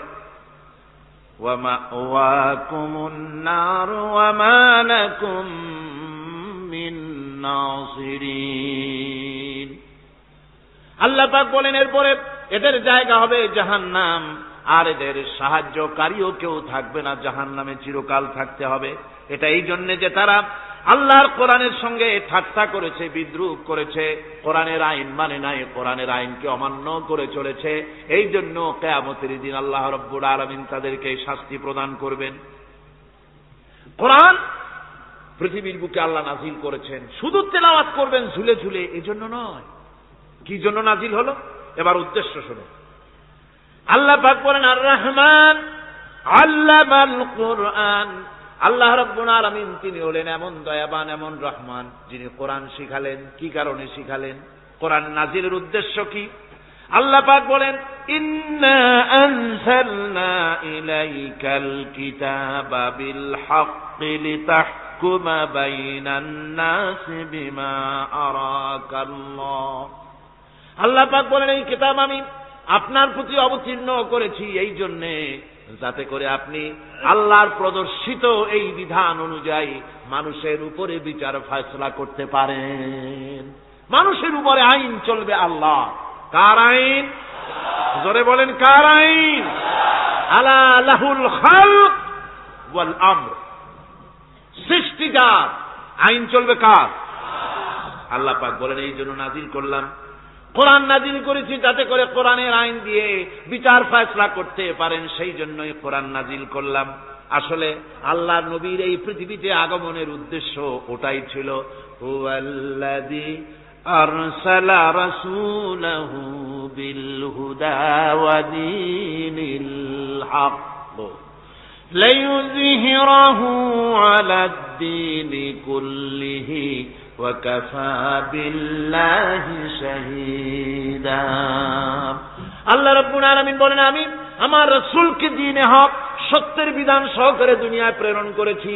লিইয়ুযহিরাহু আলাদ দীনি কুল্লিহি আয় লিইয়ুগলিবাহু আলা সাইরিল আদিয়ান। সমস্ত আদিয়ানে বাতিলের উপরে আমার দ্বীনকে বিজয়ী করে দেওয়ার জন্য আমি রাসূলের কাছে কিতাব সহকারে তাকে অবতীর্ণ করেছি। এ দায়িত্ব শুধু মুহাম্মদ সাল্লাল্লাহু আলাইহি ওয়াসাল্লামের ছিল না, দুনিয়ার উপরে আল্লাহর দ্বীন কায়েম করা, আল্লাহর বিধান অনুযায়ী মানুষের বিচার ফয়সালার দায়িত্ব শুধু মুহাম্মদ সাল্লাল্লাহু আলাইহি ওয়াসাল্লামের ছিল না, সমস্ত নবীদের ছিল। কাদের ছিল? সব নবীদের ছিল। ফাবা'আসাল্লাহু আন-নাবিয়্যিনা মুবাশশিরিনা মুনযিরিন ওয়া আনজালা মা'আহুমুল কিতাবা বিল হাক্কি লিয়াহকুমা বাইনান নাস। আল্লাহ পাক বলেন, সমস্ত নবীদের কাছে আমি কিতাব অবতীর্ণ করেছি এই জন্য যে তারা সহজ যারা চলতে চায় তাদেরকে তিনি সুসংবাদ দিবেন, আর বাঁকা পথে যারা চলবে তাদেরকে তিনি জাহান্নামের ভীতি প্রদর্শন করবেন। আর আমি তার উপরে যে কিতাব অবতীর্ণ করেছি এই কিতাব দিয়ে জনগণের উপরে বিচার ফয়সালা করবে, আইন চলবে আল্লাহর কিতাব দিয়ে। আইন চলবে কি দিয়ে? আল্লাহর কিতাব দিয়ে। আল্লাহর কিতাব অনুযায়ী জনগণকে পরিচালিত করবেন। এই জন্য আমি এই কোরআনকে নাজিল করেছি, অতীতেও এই কিতাবগুলি নাজিল করেছি। কুল ইয়া আইয়ুহান নাসু ক্বাদ জাআকুমুল হাক্কু মির রাব্বিকুম। আল্লাহ পাক বলেন, নবী আপনি বলে দেন, আপনি বলুন, হে মানব সকল, আল্লাহর পক্ষ থেকে তোমাদের জন্য মহাসত্য এসেছে। এই মহাসত্য যদি অনুসরণ করো তোমাদের জন্য কল্যাণকর হবে। ওমান দাল্লা ফাইন্নামা ইয়াদুল্লু আলাইহা।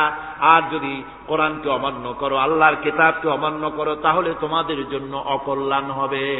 আজ আপনারা বলেন, আল্লাহর কিতাবের আইন কি আমাদের দেশে চলে? কোরআনের আইন কি চলে? চলে না। কোরআনের আইন চলে না। আমরা কি খুব শান্তিতে আছি? খুব আরামে আছি? শ্রমিকরা তাদের শ্রমের মূল্য পায়, কৃষক তার উৎপাদিত পণ্যের সঠিক দাম পায়, নারী তার সতীত্বের মর্যাদা পায়। জনগণ কি আরামে ঘুমাতে পারে? না, জনগণ রীতিমতো দুবেলা পেট পুরে সমস্ত জনগণ খেতে পারে। এর একমাত্র কারণ হচ্ছে কোরআনের আইনকে অমান্য করা হয়েছে। ভালো করে কান পেতে শুনুন, আল্লাহ রাব্বুল আলামিন কোরআনে কারীমের মধ্যে পরিষ্কার করে বলেছেন, ওয়া মান লাম ইয়াহকুম বিমা আনজালাল্লাহু ফাউলাইকা হুমুল কাফিরুন। যারা নাকি আমার দেওয়া বিধান অনুযায়ী, কোরআন অনুযায়ী যারা বিচার ফয়সালা করে না, ফাউলাইকা হুমুল কাফিরুন, ফাউলাইকা হুমুজ জালিমুন, ফাউলাইকা হুমুল ফাসিকুন। যারা আমার দেওয়া বিধান অনুযায়ী বিচার ফয়সালা করে না তারা কাফির, তারা জালিম, তারা ফাসিক। সুতরাং এর ভিতরে এই জুলমের মধ্যে জালিমদের অন্তর্গত, ফাসিকদের অন্তর্গত হয়ে বাংলাদেশের বহু মুসলমান, পৃথিবীর বহু এলাকার মুসলমান এর মধ্যে লিপ্ত হয়ে আছে। কোরআনের আইন চালু না করলে পরে, কোরআনের আইন না মানলে পরে জালিম হতে হবে, কাফির হতে হবে, ফাসিক হতে হবে। অর্থাৎ যতখানি না মানবেন ততখানি এই বিশেষণে বিভূষিত হতে হবে। এক শ্রেণীর লোক আছে যারা বলে বেড়ান ধর্ম আর রাজনীতি আলাদা।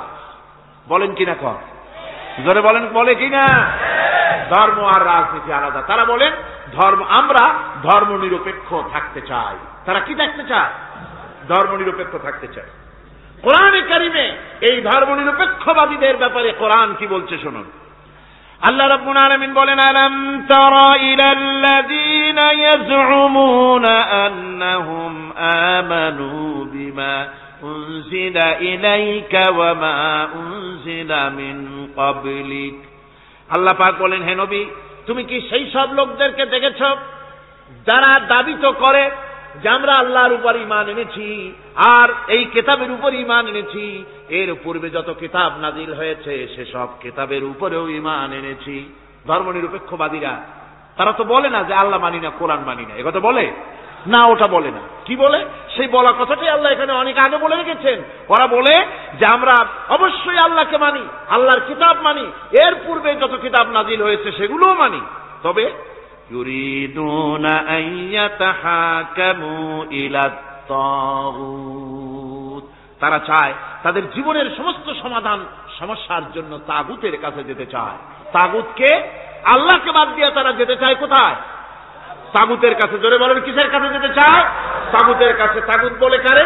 তাগুত বলা হয় যে নিজে আল্লাহর আইন মানে না এবং অপরকেও আল্লাহর আইন অমান্য করতে বাধ্য করে, তাকে বলা হয় তাগুত। ওরা বলে ধর্ম আর রাজনীতি আলাদা। কোরআন মানি কিন্তু কোরআনের আইন মানি না। ওরা কোরআন মানে ঠিকই, বলে যে কোরআন মানি, কিন্তু কোরআনের আইন মানে। তাহলে এ মানি বলার অর্থটা কি? এর মূল্যটা কোথায়? কোরআন যদি মানো তো কোরআন বলেছে সুদ খেও না, আমাদের দেশে সুদ চলছে না। কোরআন বলেছে বিবিকে পর্দায় রাখো, পর্দায় কি রাখা হচ্ছে? কোরআন বলেছে ওজনে কম দিও না, তা কি মানা হচ্ছে? কোরআন বলেছে আমার আইন দিয়ে দেশ শাসন করো, তা কি করা হচ্ছে? সুতরাং ধর্মনিরপেক্ষ মতবাদ যেটা, এই মতবাদটা কোরআনের দৃষ্টিতে কুফরি মতবাদ। ধর্মনিরপেক্ষ মতবাদ কি? জোরে বলেন, ধর্মনিরপেক্ষ মতবাদ কি? কোন মুসলমান, যে ব্যক্তি নিজেকে মুসলমান বলে দাবি করে, ধর্মনিরপেক্ষ মতবাদ সে বিশ্বাস করতে পারে না, জায়েজ নাই, হারাম।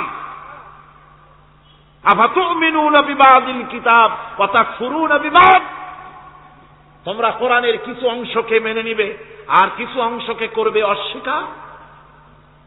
এটা যদি করো দুনিয়ার জীবনে পাবে দুনিয়ার জীবনে জিল্লতি আসবে, লাঞ্ছনা আসবে, আর কিয়ামতে পাবে জাহান্নামের শাস্তি।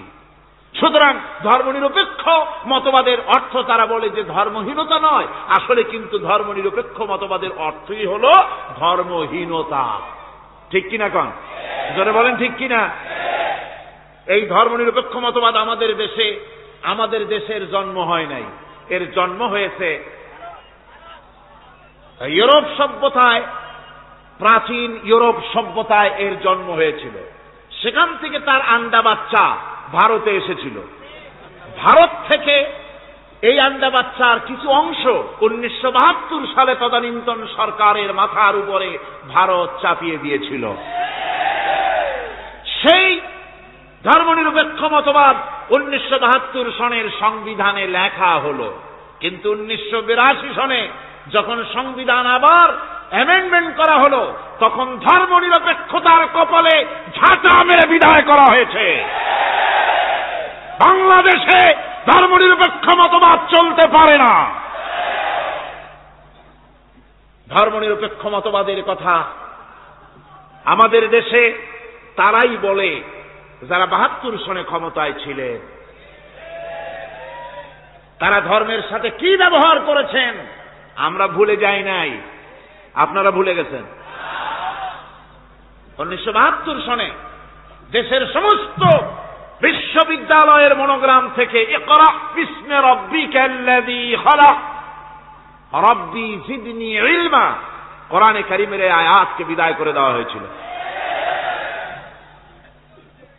শাসনতন্ত্রের শিরোনামে বিসমিল্লাহকে গ্রহণ করা হয় নাই। শুধু তাই নয়, কোরআনে কারীম যেখানে তেলাওয়াত করা হয়, তখনকার সময় রেডিওতে, টেলিভিশনে, ওই 72 থেকে 3 বছর, এবং এখনো সেই দলটি মিটিং করতে গিয়ে, কোন জায়গায় কিছু করতে গিয়ে, আগে কোরআন শরীফ, তারপরে গীতা, তারপরে বাইবেল। এগুলি হচ্ছে মুনাফিকের লক্ষণ। কিসের লক্ষণ?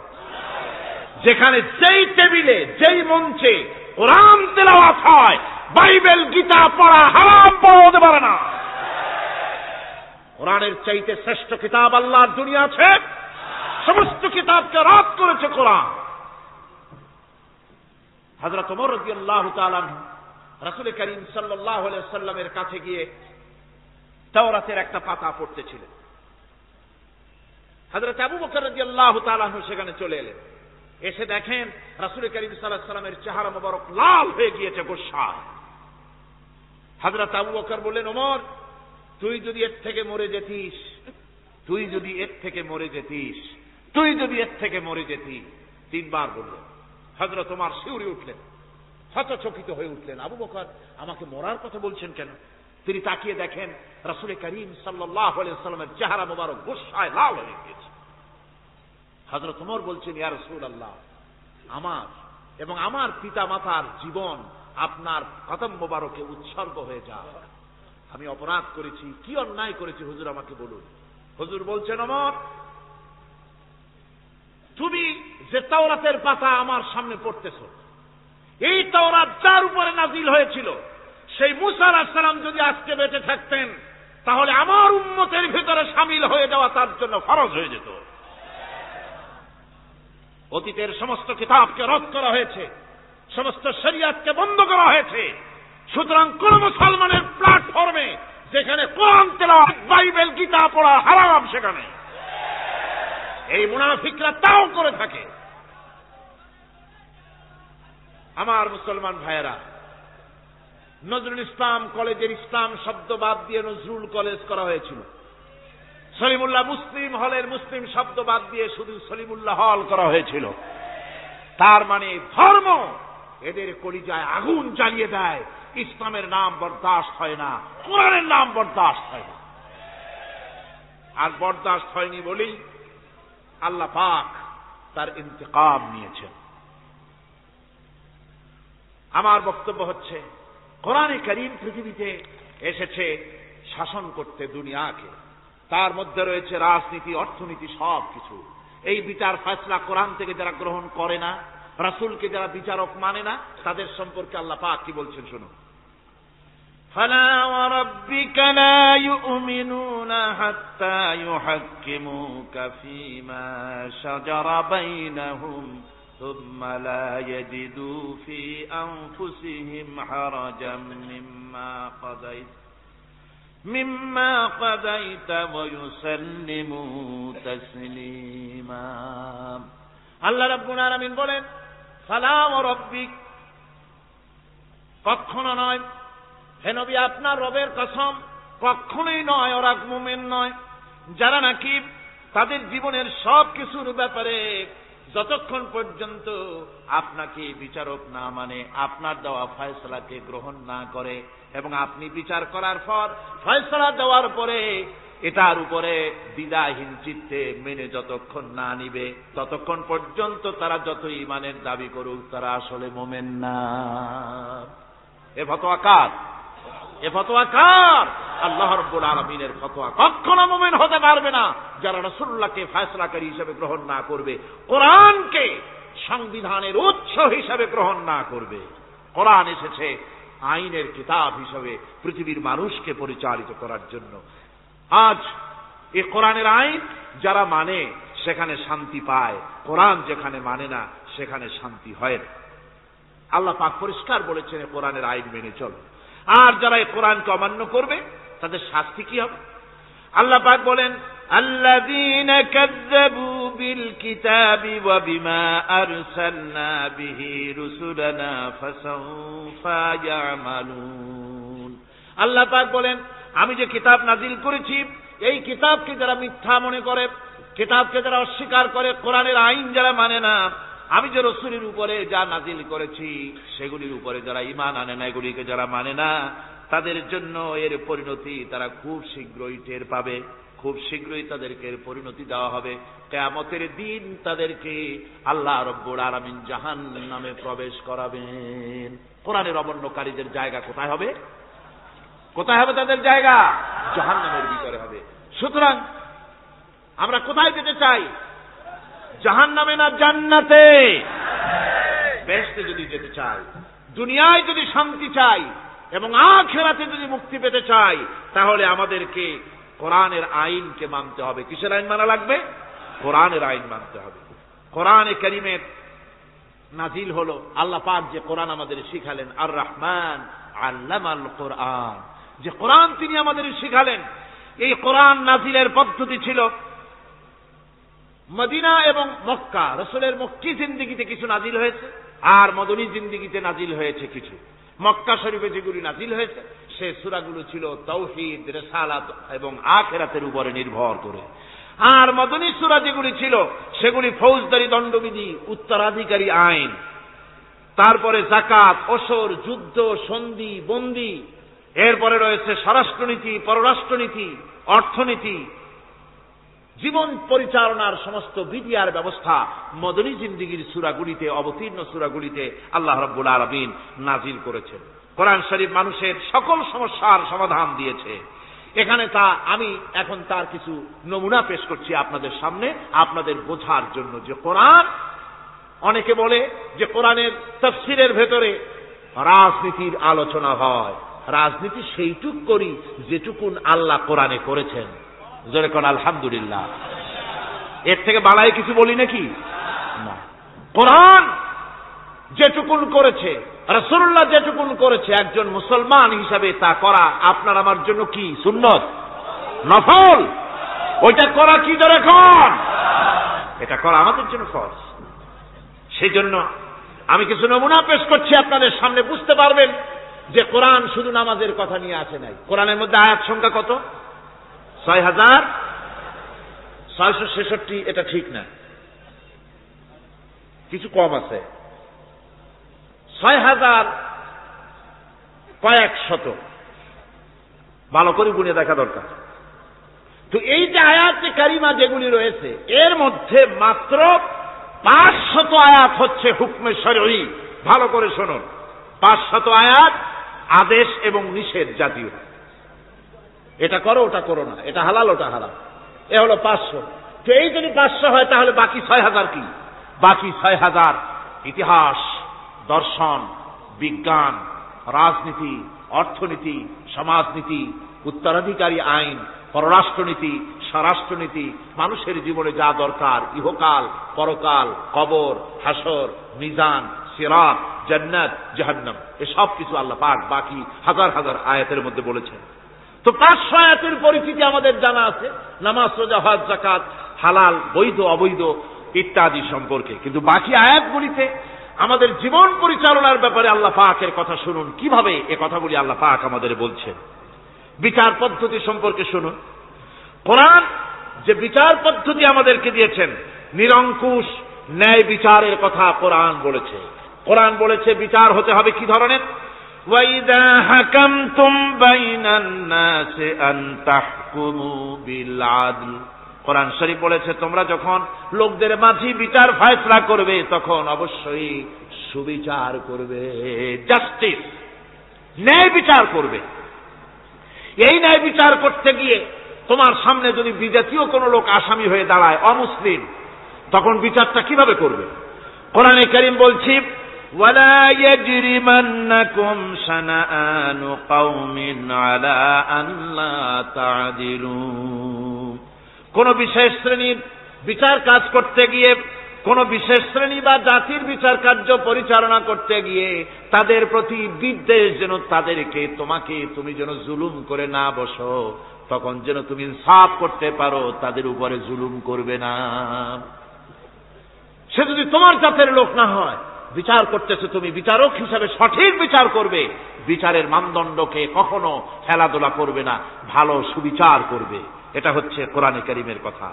আর আত্মীয় স্বজনের বিচার সম্পর্কে বলা হচ্ছে যে তোমরা বিচার নিয়ে, সুবিচার নিয়ে তোমরা দাঁড়াও, দণ্ডায়মান হও, সুবিচার নিয়ে মুসলমানেরা তোমরা যখন বিচার করবে, তখন এই বিচার করতে গিয়ে ওয়ালাউ আলা আনফুসিকুম আবিল ওয়ালিদাইনি ওয়াল আকরাবিন, সে যদি তোমার নিজের বিরুদ্ধেও যায় বিচার, তা যদি তোমার সন্তান সন্ততি ভাই ব্রাদার মা বাপ ইত্যাদির বিরুদ্ধেও যদি চলে যায়, ইয়াকুন গানিয়ান আও ফাকিরান, যদি সে গরিব হয় যদি সে ধনীও হয়, বিচারের বেলায় কোন রকম তারতম্য করবে না, আপন হোক পর হোক বিচার করতে হবে সঠিক। এটা কার কথা? আল্লাহর। জোরে বলেন কার কথা? পৃথিবীর কোন ধর্মগ্রন্থের কথা বলেছে? পৃথিবীর কোন জাতি কথা বলেছে? কোরআন বলেছে এই সুবিচারের কথা। সুবিচার করতে হবে, বিচারের বেলায় খবরদার আপন পর এবং কোন ধর্মের লোক এই চিন্তা করতে যেও না। কোরআনে কারিমের রয়েছে, কোরআনে কারিমের মধ্যে রয়েছে ফৌজদারি দণ্ডবিধি, জুডিশিয়াল ল, ফৌজদারি দণ্ডবিধি। এখানে একটা কথা বলে নিতে হয়, আল্লাহর আইন। মূল কথাটা কি? আল্লাহর আইন। আল্লাহর আইনের কথা শোনা মাত্রই এক শ্রেণীর লোকেরা মনে করে আল্লাহর আইন মানেই হলো হাত কাটা, আল্লাহর আইনের অর্থই হলো গলা কাটা, আল্লাহর আইনের অর্থই হলো দৌড়া মারা। এটা একটা বাজে কথা। আল্লাহ পাকের আল্লাহ কি এইরকম একটা বদমেজাজি দারোগার মতো আল্লাহ যে মানুষ পাইলেই খালি পিটাবে আর হাত কাটবে? একটা কথা হইল? হাত কাটা গলা কাটা এটা কখন? সুবিচার প্রতিষ্ঠিত হয়ে যাবে, খাওয়া পড়ার গ্যারান্টি মিলবে, তারপরে যদি কেউ চুরি করে দৃষ্টান্তমূলক শাস্তি দাও হাত কেটে। এর আগে না। মদিনা মুনাওয়ারায় হযরত ওমর রাদিয়াল্লাহু তাআলা আনহুর সময় অনাবৃষ্টির কারণে দুর্ভিক্ষ দেখা দিয়েছিল। তখন হযরত ওমর জাস্টিসদেরকে, ম্যাজিস্ট্রেটদেরকে ডেকে পরিষ্কারভাবে এলান করে দিয়েছিলেন, এখন যদি কোনো চোর ধরা পড়ে, এই দুর্ভিক্ষ চলাকালীন কোন চোর যদি ধরা পড়ে আর প্রমাণিত হয় পেটের জ্বালায় চুরি করেছে, খবরদার তার হাতকে তোমরা কাটবে না, খবরদার হাত কাটবে না। ইসলাম তো আগে পেটে দেয়। আগে কোথায় দেয়? পেটে, তারপরে দেয় পিঠে, আগে দেয় না। মানুষের খাওয়া পড়া শিক্ষা চিকিৎসা বাসস্থান সবটার গ্যারান্টি দেওয়া হয়। মদিনায় যখন এই গ্যারান্টি এসে গেল, চোরের হাত কাটা আইন মক্কায় নাজিল হয় নাই, নাজিল হয়েছে মদিনা মুনাওয়ারায় রাসূলের মদনী জিন্দেগিতে। কোন সময়? যখন রাসূলুল্লাহ প্রেসিডেন্ট। রাসূলুল্লাহ কি? জোরে কোন রাসূলুল্লাহ কি? রাষ্ট্রপতি। সেই সময় মানুষ দরজা খুলে ঘুমাবার সুযোগ পেল, খাওয়া পড়া শিক্ষা চিকিৎসা বাসস্থানের গ্যারান্টি পেল। এই সময় আল্লাহ রাব্বুল আলামিন তিনি যখন দেখলেন ইসলামী সমাজ ব্যবস্থা কোরআনের আইনের মাধ্যমে মানুষ সব রকমের নিরাপত্তা লাভ করেছে, পেটের সমস্যার সমাধান হয়ে গেছে, তখন আল্লাহ আইন জারি করলেন, আস-সারিকু ওয়াস-সারিকাতু ফাকতাউ আইদিয়াহুমা। চোর পুরুষ হোক আর নারী হোক উভয়ের হাত কেটে দাও। পুরুষ হোক আর নারী হোক এখন উভয়ের হাত কেটে দাও। দৃষ্টান্তমূলক শাস্তি হোক, যাতে করে এই চুরি আর না কেউ না করে। পেটে খাবার আছে, চাকরি আছে, ওষুধ আছে, শিক্ষা আছে, থাকার মতো জায়গা আছে, এখন চুরি করো কেন? তাহলে বোঝা যাবে এটা নেশায় পরিণত হয়েছে। কি হয়েছে? নেশা। তখন তো আর চোরকে বসায় সেলুট মারা আর যাবে না, এখন হাতটা কাটিয়া একটা শাস্তি দিয়ে দাও। আমাদের দেশে কিন্তু চোরের হাত কাটা আইনের ব্যাপারে কোন চোরেরা আজ পর্যন্ত মিছিল করে না। বাংলাদেশের কোন ছোট ছোট চোর, যেমন তাল চোর, বেল চোর, কচু চোর, ছাতি চোর, জুতা চোর, আরো যত ছোট ছোট চোর, এই সব চোরেরা কি কোনোদিন মিছিল করেছে যে চোরের হাত কাটা আইন মানি না, মানব না? বলেছে কেউ? বলেন। কিন্তু এই আইনের বিরুদ্ধে সোচ্চার কারা? কোন চোরেরা? নিশ্চয়ই ছোট চোরেরা, বড় চোরেরা। যারা তাল বেল চুরি করে না, বরং কলমের খোঁচা দিয়া সরকারের জনগণের লক্ষ কোটি কোটি টাকা পকেটস্থ করেন মেহেরবানি করে, ওইসব তারা মনে করেন যদি এই আইন চালু হয়ে যায় তাহলে তালচোর বেলচোরের তো কোনো ক্ষতি নাই, ইসলামী রাষ্ট্র চালু হলে পরে তো সকলের পেটে ভাত আসবে, ওই তাল বেল আর চুরি করা লাগবে না, তাদের তো সুবিধা। কিন্তু মুসিবতটা তো আমাদের হবে। বেশি খাইয়া খাইয়া জিহ্বা পুরু হয়ে গেছে, এখন ওই বেশি খাইতে না পারলে বদভ্যাস চালু হয়ে যাবে, চুরি করতে যখন যাইবে তখন এই আইন তো বিসমিল্লাহ হবে আমাদের দিয়া। এই জন্য ওনারাই বিরোধিতা করেন চরমভাবে। আর ইসলামের সব আইনের সাথে বিরোধিতা করার জন্য বাংলাদেশে যতগুলি পত্রিকা বেরিয়েছে তার মধ্যে শীর্ষস্থানে রয়েছে ভারতের রায়ের টাকায় পরিচালিত নিকৃষ্ট আবর্জনা পত্রিকা আজকের কাগজ।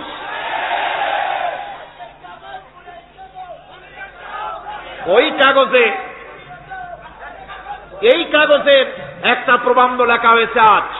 সেই প্রবন্ধে লেখা হয়েছে ধর্মভিত্তিক রাজনীতি এমনি এমনি নিষিদ্ধ করা যাবে না, সম্ভব হবে না, এটাকে একেবারে গোড়া থেকে উপড়ে ফেলে দিতে হবে। মাওবাড়ির আবদা ভারতের টাকা নিয়ে লাফালাফি করছে। আজকে তারা বাংলাদেশ থেকে ধর্মভিত্তিক রাজনীতি নিষিদ্ধ ঘোষণার জন্য পায়তারা চালাচ্ছে এই পত্রিকার মাধ্যমে। এই পত্রিকার একমাত্র কাজ গোটা জাতিসত্তাকে দ্বিধা বিভক্ত করা, ইসলামের বিরুদ্ধে ইয়াং জেনারেশনকে খেপিয়ে তোলার জন্য আদা পানি খেয়ে লেগেছে। ধর্মভিত্তিক রাজনীতি নিষিদ্ধ ঘোষণা করার জন্য আপ্রাণ প্রচেষ্টা চালাচ্ছে। সংসদে পর্যন্ত এই বক্তব্য উঠানো হয়েছে, তাই না? সংসদে উত্থাপিত হয়েছে ধর্মভিত্তিক রাজনীতি নিষিদ্ধ ঘোষণা করতে হবে।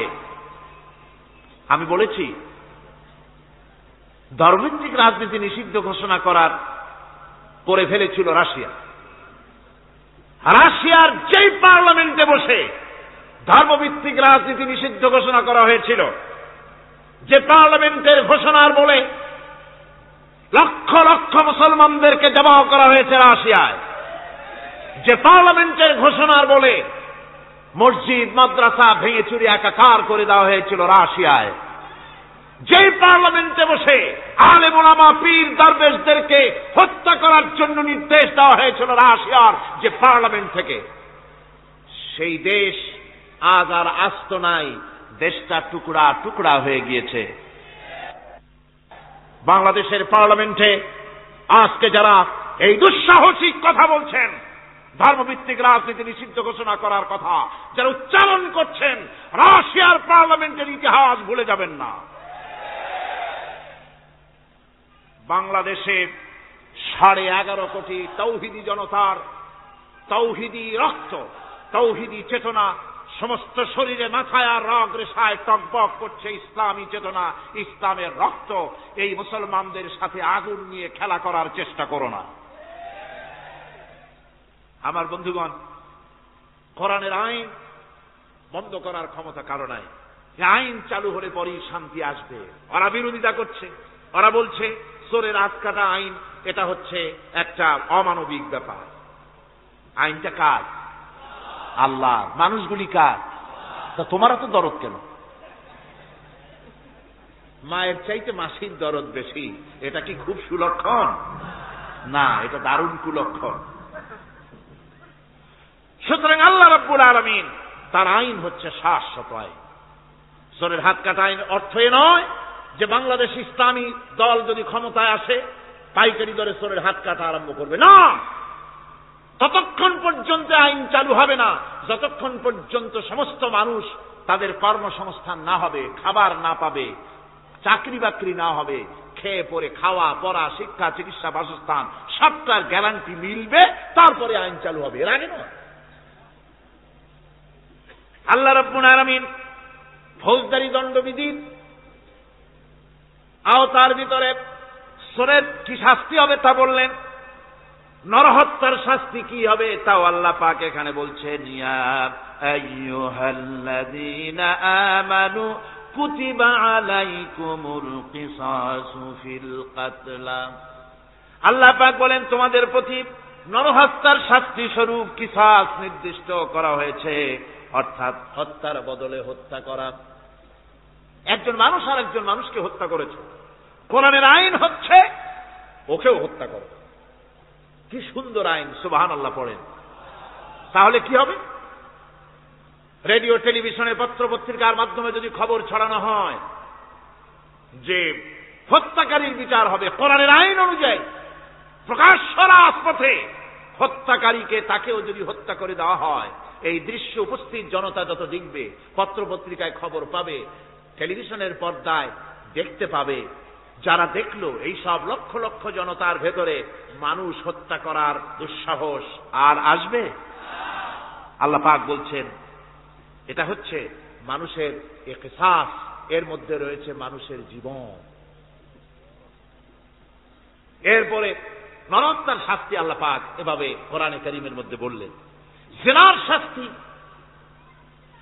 আয-যানিয়াতু ওয়াজ-যানি ফাজলিদু কুল্লা ওয়াহিদিন মিনহুমা মিআতা জালদা। আল্লাহ রাব্বুল আলামিন বলেন, জিনাকারিনী পুরুষ, জিনাকারিনী নারী আর জিনাকারা পুরুষ, তাদের শাস্তি হচ্ছে উভয়কে 100 করে দৌড়া মারা, প্রাণদণ্ড দিয়ে দেওয়া। এই শাস্তি যদি হয়, জিনা বন্ধ হয়ে যাবে, বিবাহ সহজ হবে। ইসলামী রাষ্ট্র হলে পরে জিনা করা কঠিন হবে, বিবাহ করা সহজ হয়ে যাবে। এটা হচ্ছে কোরআনের আইনের সুন্দর বিধান। জিনার শাস্তি, চোরের শাস্তি, নরহত্যার শাস্তি জুডিশিয়াল লয়ের আওতায়, ফৌজদারি দণ্ডবিধির আওতায় এগুলি পড়ে। এগুলি সব কোরআন শরীফে আছে না নাই? আছে কিনা? তাহলে কি করে আপনি বলবেন আপনি ধর্ম নিরপেক্ষ? আপনি শুধু ধর্ম আপনার ব্যক্তিগত ব্যাপার আর রাজনীতি একটা আলাদা ব্যাপার। এবারে আল্লাহ রাব্বুল আলামিন মদ পান সম্পর্কে, যারা মদ পান করবে, জুয়া খেলবে যারা, তাদের সম্পর্কে মদ্যপায়ীদের ব্যাপারে আল্লাহ পাক বলছেন, ইন্নামাল খামরু ওয়াল মাইসিরু ওয়াল আনসাবু ওয়াল আজলামু রিজসুম মিন আমালিশ শাইতানি ফাজতানিবুহু। আল্লাহ পাক বলেন, নিঃসন্দেহে মদ, জুয়া এবং পাশা, এই সমস্ত খেলাকে, এই সমস্ত জিনিসকে নাপাক ঘোষণা করা হয়েছে। এগুলি সব হতেছে শয়তান কর্তৃক উদ্ভাবিত নোংরা কাজ। এগুলি শয়তানের কাজ। মদ আর জুয়া কার কাজ? যারা বলেন কার কাজ? শয়তানের কাজ। সুতরাং ফাজতানিবুহু, এর থেকে তোমরা ফিরে থাকো। আল্লাহ বলছেন মদ এবং জুয়া মানুষকে আল্লাহর জিকির থেকে ফিরায় রাখে। ফাহাল আনতুম মুনতাহুন, এগুলি শোনার পরেও কি তোমরা এর থেকে ফিরে থাকবে না? এবার আল্লাহ রাব্বুল আলামিন ওজনে কম দেওয়া সম্পর্কে বলছেন। যারা ব্যবসায়ী, অনেক ব্যবসায়ী আছে, ব্যবসা করতে গিয়ে ধর্ম ব্যক্তিগত ব্যাপার, ব্যবসার মধ্যে ধর্ম নিতে চাই না। কয় যে ধর্ম দারুণ পবিত্র জিনিস, এত পবিত্র, শুধু মসজিদে থাকবে, শুধু মাদ্রাসায় থাকবে, আমার জীবনের বিস্তীর্ণ অঙ্গনে ধর্ম ঢুকতে পারবে না। তার মানে ভাবখানা এই, আল্লাহ এবং রসুলকে বলে দেওয়া হচ্ছে, হে আল্লাহ, হে রসুল, তোমাদের উপরে 144 জারি করে দিলাম, শুধু মসজিদে আর খানকায় থাকো, মাদ্রাসায় থাকো, আমাদের জীবনের বিস্তীর্ণ অঙ্গনে তোমাদের কোনো প্রবেশের অধিকার নাই। জোরে কর নাউযুবিল্লাহ। আল্লাহ পাক মানুষের জীবনের সকল ক্ষেত্রে আইন চলবে আল্লাহ। ইনিল হুকমু ইল্লা লিল্লাহ, আইন চলবে কার? আল্লাহ রাব্বুল আলামিন বলেন, ওজনে কম দিও না।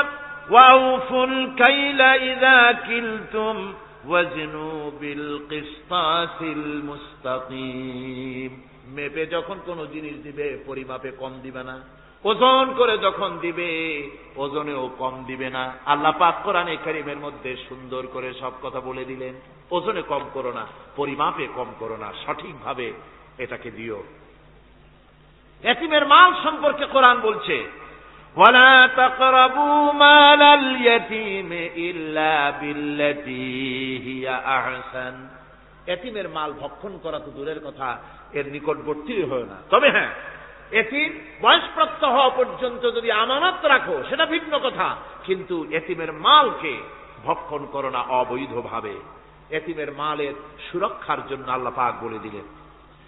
অশ্লীলতা সম্পর্কে, আজকে সমাজে অশ্লীলতা চলছে, বেহায়ামি, নগ্নতা চলছে, এ সম্পর্কে আল্লাহ পাক বলছেন, কুল ইন্নামা হাররামা রাব্বিয়াল ফাওয়াহিশা মা যাহারা মিনহা ওয়া মা বাতান। আল্লাহ পাক বলেন, হে নবী, আপনি বলে দেন, আমার প্রভু নিঃসন্দেহে প্রকাশ্য এবং অপ্রকাশ্য সব রকমের নির্লজ্জতা এবং পাপাচারকে নিষিদ্ধ ঘোষণা করেছেন, হারাম করে দিয়েছেন। প্রকাশ্য এবং অপ্রকাশ্য সব রকমের পাপাচারকে, নির্লজ্জতাকে আল্লাহ পাক নিষেধ করেছেন। আজকে আমাদের দেশের টেলিভিশনে যে সমস্ত নির্লজ্জ বিজ্ঞাপন দেওয়া হয়, নারীর দেহের যে সৌন্দর্য প্রদর্শনী করা হয়, এ কি কোনো মুসলমান দেশের করা উচিত? কোন মুসলমানদের জন্য এটা কি বৈধ? আজ নির্লজ্জতা, বেহায়ামি ছড়িয়ে পড়ছে চতুর্দিকে। আল্লাহ পাক নিষেধ করছেন, হারাম করে দিয়েছেন। প্রকাশ্য অপ্রকাশ্য সব রকমের নির্লজ্জতা আল্লাহ পাক হারাম করেছেন। সুদ সম্পর্কে আল্লাহ পাক বলছেন, ওয়াহাল্লাল্লাহুল বাই'a ওয়া হাররামার রিবা। আল্লাহ পাক বলেন, আমি সুদকে হারাম করেছি আর ব্যবসাকে করেছি হালাল। ব্যবসা করো, ব্যবসার মধ্যে বরকত আসবে। সুদ নিও না, সুদ দিও না। আজকে সুদের প্রচলন চলছে। আল্লাহর আইন না থাকার কারণে এমন একটা জঘন্য ধরনের অপরাধ আমার জাতি করছে। সুদের মতো নিকৃষ্ট পাপের সাথে গোটা জাতি জড়ায় গেছে। ঠিক কিনা কর? সুদ খাওয়া এবং দেওয়া কি? জোরে বলেন কি? এই সুদের মধ্যে রয়েছে 70টি গুনাহ। তার ছোট্ট গুনাহ হলো নিজের মাকে নেকাহ করা। জোরে কোন নাউযুবিল্লাহ। এই মারাত্মক গুনাহ গোটা জাতি জড়িয়ে আছে। এই জন্যে আলহামদুলিল্লাহ, আল্লাহ শুকর আদায় করি যে এখন বাংলাদেশে ইসলামী ব্যাংক চালু হয়েছে। সুদমুক্ত ইসলামী ব্যাংকিং বাংলাদেশে চালু হয়েছে। কোন আলহামদুলিল্লাহ। এতদিন সুদী ব্যাংকে লেনদেন করেছেন, তার না হয় একটা জবাব দিতে পারবেন কিয়ামতের দিন যে আল্লাহ, সুদমুক্ত ব্যাংক ছিল না, করবোটা কি? এই টাকা পয়সা নিয়ে বিপদে পড়ে গেছিলাম, চোরে নেবে, ডাকাতে নেবে, জীবন যাবে, তাই সুদী ব্যাংকে পয়সা রাখছিলাম। হয়তো একটা জবাব খোড়া অজুহাত খাড়া করতে হয়তো বা পারবেন। কিন্তু সুদমুক্ত ব্যাংক চালু হওয়ার পর সুদী ব্যাংকের সাথে যারা লেনদেন করছেন আর নামাজ রোজাও করছেন, কি জবাব দেবেন কোন কিয়ামতে? নামাজে রক্ত হয়ে গেছে, উজুর পানি নেই, কি করবেন? নামাজ ছেড়ে দেবেন? কি করবেন? তায়াম্মুম করবেন। তায়াম্মুম করে নামাজের মুসাল্লায় দাঁড়িয়ে গেছেন, এমন সময় উজুর পানির খবর এসে গেছে, কি হবে? তায়াম্মুম থাকবে না, ছুটে যাবে। ইসলামী ব্যাংক ছিল না বলে সুদী ব্যাংকগুলিকে তায়াম্মুমের মতো ব্যবহার করেছেন। কিন্তু ইসলামী ব্যাংক এসে গেছে, উজুর পানি এসে গেছে। এখন যদি সুদী ব্যাংকের সঙ্গে লেনদেন চালু রাখেন, মনে রাখবেন অবশ্যই কিয়ামতের দিন আল্লাহর দরবারে আসামির কাঠ গড়ায় দাঁড়াতে হবে। সুদের টাকা দিয়া গার্মেন্টস ফ্যাক্টরি করা হচ্ছে। উদ্বোধনের দিনে মৌলভী সাহেব, তাও পাওয়া যায়, অসুবিধা হয় না। মিলাদের দাওয়াত হয়েছে, কোনটাকে যে বানাইছে তা জানার দরকার কি? কিছু পয়সা তো হবে। মিলাদ পড়তে গেলেন, কোরআন তেলাওয়াত করলেন, দোয়া করলেন, বরকতের জন্য দোয়া করলেন। কোন জায়গায় বসে তেলাওয়াত করলেন আপনি? কার নামে দরুদ পড়লেন? কোন জায়গায় পড়লেন যে সুদের টাকা দিয়ে ঘরটা তৈরি হলো, আল্লাহর সাথে বাগাওয়াত করা হলো? আবার সেখানে সাইনবোর্ড লাগায়, হাযা মিন ফাদলি রাব্বি, এটা আমার প্রভুর অনুগ্রহ। নাউযুবিল্লাহ, প্রভুর অনুগ্রহ সুদের টাকা দিয়ে ঘর বানানো। কবি বলছেন, ये इमारत बनी है सूद से आए मेरे मुरब्बी, ये इमारत बनी है सूद से आए मेरे मुरब्बी, और उस पे लिखा है हाज़ा मिन फज़ल रब्बी। এই বিল্ডিং তৈরি হয়েছে সুদের টাকা দিয়ে। আর এর বিড়ম্বনা, কি পরিহাস! সেই সুদের টাকার বিল্ডিং এর উপরে লেখা হচ্ছে হাযা মিন ফাদলি রাব্বি, এটা আমার আল্লাহর অনুগ্রহ। নাউযুবিল্লাহি মিন যালিক। কোরআন তেলাওয়াত করে উদ্বোধন করা হচ্ছে, দরুদ পড়ে উদ্বোধন করা হচ্ছে না, আল্লাহর সাথে বাগাওয়াত করা হচ্ছে। সুতরাং আল্লাহ পাক বলছেন, আমি সুদকে হারাম করেছি, ব্যবসাকে করেছি হালাল। এই সুদ থেকে যদি না ফেরো, ফাইন লাম তাফআলু ফাযানু বিহারবিন মিনাল্লাহি ওয়া রাসূলিহি। আল্লাহ রাব্বুল আলামিন বলেন, যদি এই সুদ থেকে না ফেরো, যদি এই সুদ থেকে বিরত না থাকো, তাহলে আমি আল্লাহ এমন আমার রাসূলের পক্ষ থেকে যুদ্ধের ঘোষণা রইল। পারবেন? আল্লাহ রাসূলের সাথে যুদ্ধ করতে পারবেন? নাউযুবিল্লাহি মিন যালিক। কি মানুষের পক্ষে সম্ভব? সুদ সম্পর্কে আল্লাহ ঘোষণা করলেন কোরআনে কারীমের মধ্যে। এবার ধনী এবং গরীব সম্পর্কে, ধনী আর গরীবের ভিতরে সম্পর্কটা কেমন হবে আল্লাহ পাক কোরআনে কারীমের মধ্যে বলে দিলেন, ওয়া ফি আমওয়ালিহিম হাক্কুল লিসাইলি ওয়াল মাহরুম। আল্লাহ রাব্বুল আলামিন বলছেন, ও ধনীরা, তোমাদের সম্পদের ভেতরে গরিবদের অধিকার আছে, সে অধিকার আদায় করে দাও। একথা না গরিবরা তোমাদের করুণার পাত্র, দয়া করে তাদের কিছু দাও, একথা আল্লাহ বলেন নাই। বললেন, ধনীরা শুনে রাখো, তোমাদের সম্পদে গরিবদের অধিকার আছে, অধিকার, এই অধিকার তাদের ফিরিয়ে দাও। এরপরে আল্লাহ পাক বললেন, কাইলা ইয়াকুনা দুলাতাম বাইনাল আগনিয়াই মিনকুম, তোমাদের সম্পদগুলি যেন তোমাদের ধনশালী লোকদের হাতে যেন পুঞ্জীভূত না হয়ে যায়। দেশের সমস্ত সম্পদ গুটি কতক লোকের হাতে যেন পুঞ্জীভূত না হয়, বরং তার যাকাত, ফিতরা, সাদকা, এককালীন দান ইত্যাদির মাধ্যমে জনগণের কাছে যেন তা পৌঁছে যায়, এক জায়গায় যেন পুঞ্জীভূত হয়ে না থাকে। এভাবে করে আল্লাহ পাক মানুষের জীবনের সাথে সম্পৃক্ত কথাগুলি বলছেন। রাষ্ট্র ব্যবস্থা সম্পর্কে বলছেন, ওয়ামরুহুম শুরা বাইনাহুম, রাষ্ট্র পরিচালনা করতে গিয়ে তাদের সাথে পরামর্শ ভিত্তিক রাষ্ট্র চালাও, স্বৈরাচার হয়ে ক্ষমতায় বসে থেকো না, ইচ্ছে মাফিক দেশ চালায়ও না, ডিক্টেটর হয়েও না, পরামর্শ ভিত্তিক দেশ পরিচালনা করো। এভাবে করে আল্লাহ রাব্বুল আলামিন রাষ্ট্রপ্রধানকে বললেন, ওয়াসাবিরুহুম ফিল আমর, প্রত্যেকটি ব্যাপারে, রাষ্ট্রের সব ব্যাপারে তাদের সঙ্গে পরামর্শ করে নাও, পরামর্শ সবার সঙ্গে পরামর্শ করে পরামর্শের ভিত্তিতে কাজ করো, এমনি স্বৈরাচার হিসাবে কাজ করো না। কোরআন প্রবর্তিত সমাজ সকল নাগরিকের মৌলিক অধিকারের গ্যারান্টি দিয়েছে, জোরে কোন সুবহানাল্লাহ। এখন আমি যে কথাগুলি বলবো, এই কথাগুলি শুধু মুসলমানদের জন্য নয়, হিন্দু, মুসলমান, খ্রিস্টান, বৌদ্ধ, নারী, পুরুষ, সাদা, কালো, বর্ণ, ভাষা, দল, মত নির্বিশেষে সমস্ত মানুষের জন্য নাগরিক অধিকারের গ্যারান্টি দিচ্ছে কে? আল্লাহ পাক। জোরে বলেন, কে দিচ্ছেন? আল্লাহ পাক। আল্লাহ পাক জীবনের নিরাপত্তা দিচ্ছেন। কোরআনের আইন যদি চালু হয়, নাগরিকদের জীবনের নিরাপত্তা লাভ হবে। জোরে কোন সুবহানাল্লাহ। কিভাবে হবে? আল্লাহ রাব্বুল আলামিন বলেন, ওয়ালা তাকতুলুন নাফসাল্লাতী হারামাল্লাহু ইল্লা বিল হক। আল্লাহ পাক বলছেন, যে জীবনকে আল্লাহ হারাম সম্মানই করেছেন, ন্যায় ব্যতীত তাকে খবরদার হত্যা করো না। মানুষকে হত্যা করো না, খবরদার হত্যা করো না। আল্লাহ পাক হত্যা নিষিদ্ধ ঘোষণা করে দিলেন, আর বললেন, মান কাতালা নাফসান বিগাইরি নাফসিন আও ফাসাদিন ফাকান্নামা কাতালান নাস জামিআ।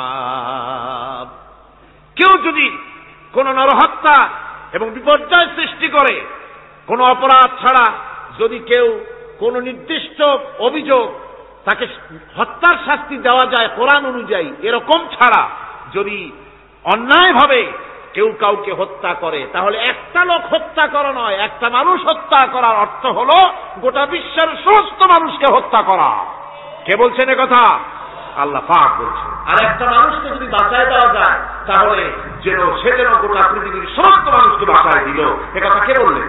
আল্লাহ সুবহানাহু ওয়া তাআলা বলেছেন। এরপরে নরহত্যা যারা করবে তাদের জন্য রয়েছে শাস্তি। কি শাস্তি? আল্লাহ পাক বলছেন, ওমান ইয়াকতুল মুমিনান মুতাআম্মিদান ফাজাযাউহু জাহান্নাম খালিদান ফিহা ওয়া গাদিবাল্লাহু ওয়া লা'নাহু ওয়া আ'আদ্দা লাহু আযাবান আযীমা। আল্লাহ পাক বলছেন, ওমান ইয়াকতুল মুমিনান মুতাআম্মিদান, যে ব্যক্তি কোনো মুমিনকে ইচ্ছে করে হত্যা করলো, ফাজাযাউহু জাহান্নাম, তার শাস্তি কি? যারা বলেন শাস্তি কি? খালিদ, সেই জাহান্নামে চিরকাল তাকে থাকতে হবে। ওয়া গাদিবাল্লাহ ওয়া লা'নাহু, আর তার উপরে আল্লাহর গজব, আল্লাহর লানত, চিরকাল এই শাস্তি তাকে জাহান্নামে ভোগ করতে হবে।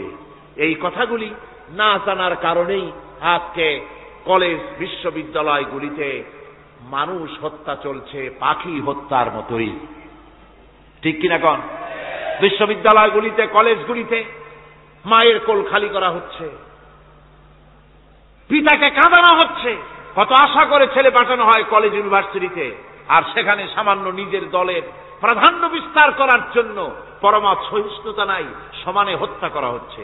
এভাবে হত্যা করা হচ্ছে রাজশাহীতে, হত্যা করা হচ্ছে ঢাকায়, চট্টগ্রামে, খুলনায়, আপনারা অবাক হবেন, খুলনায় যেভাবে হত্যা করল। একজন নেতৃস্থানীয় ব্যক্তি যিনি খুলনায় গিয়ে বললেন, আমি লাশ চাই, লাশ চাই। তার উপস্থিতিতে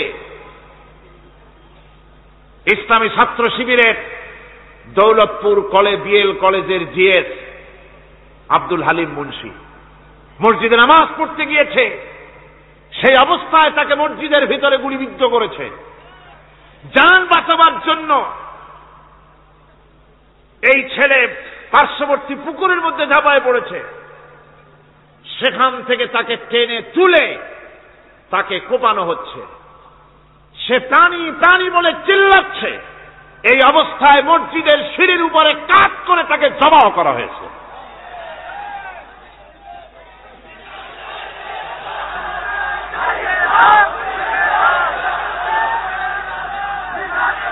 এরপরে খুলনা আলিয়া মাদ্রাসার ছাত্র, এতিম ছাত্র, দুপুর বেলায় খানা খেতে বসেছে। সেই খানা খাওয়া অবস্থায় তাকে গুলি করে ছোরা দিয়ে কুপিয়ে কুপিয়ে তাকে দুনিয়া থেকে বিদায় করা হয়েছে।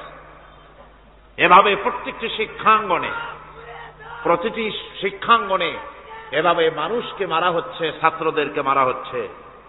যারা মারছে আমি তাদের উদ্দেশ্যে বলতে চাই, যারা তোমরা মানুষ হত্যা করতেছ, পাখির মতো শিকার করতেছ, মনে রেখো আল্লাহর বিচার দু রকমের হয়। একটা হয় দুনিয়ায়, আর একটা হয় আখিরাতে। দুনিয়ায় তুমি যার সন্তানকে হত্যা করেছ, যার সন্তানকে হত্যা করে যার মা বাপকে কাঁদায়েছ, দুনিয়ার শাস্তিটা এভাবে আল্লাহ তোমাকে দিবেন, তুমিও নিহত হবে। তুমি যাকে হত্যা করেছিলে তার মা বাপ যেমন কেঁদেছে, তোমার মা বাপও তেমন কাঁদবে। তুমি যদি কাউকে হত্যা করে তার স্ত্রীকে বিধবা করে থাকো, তোমাকেও আল্লাহ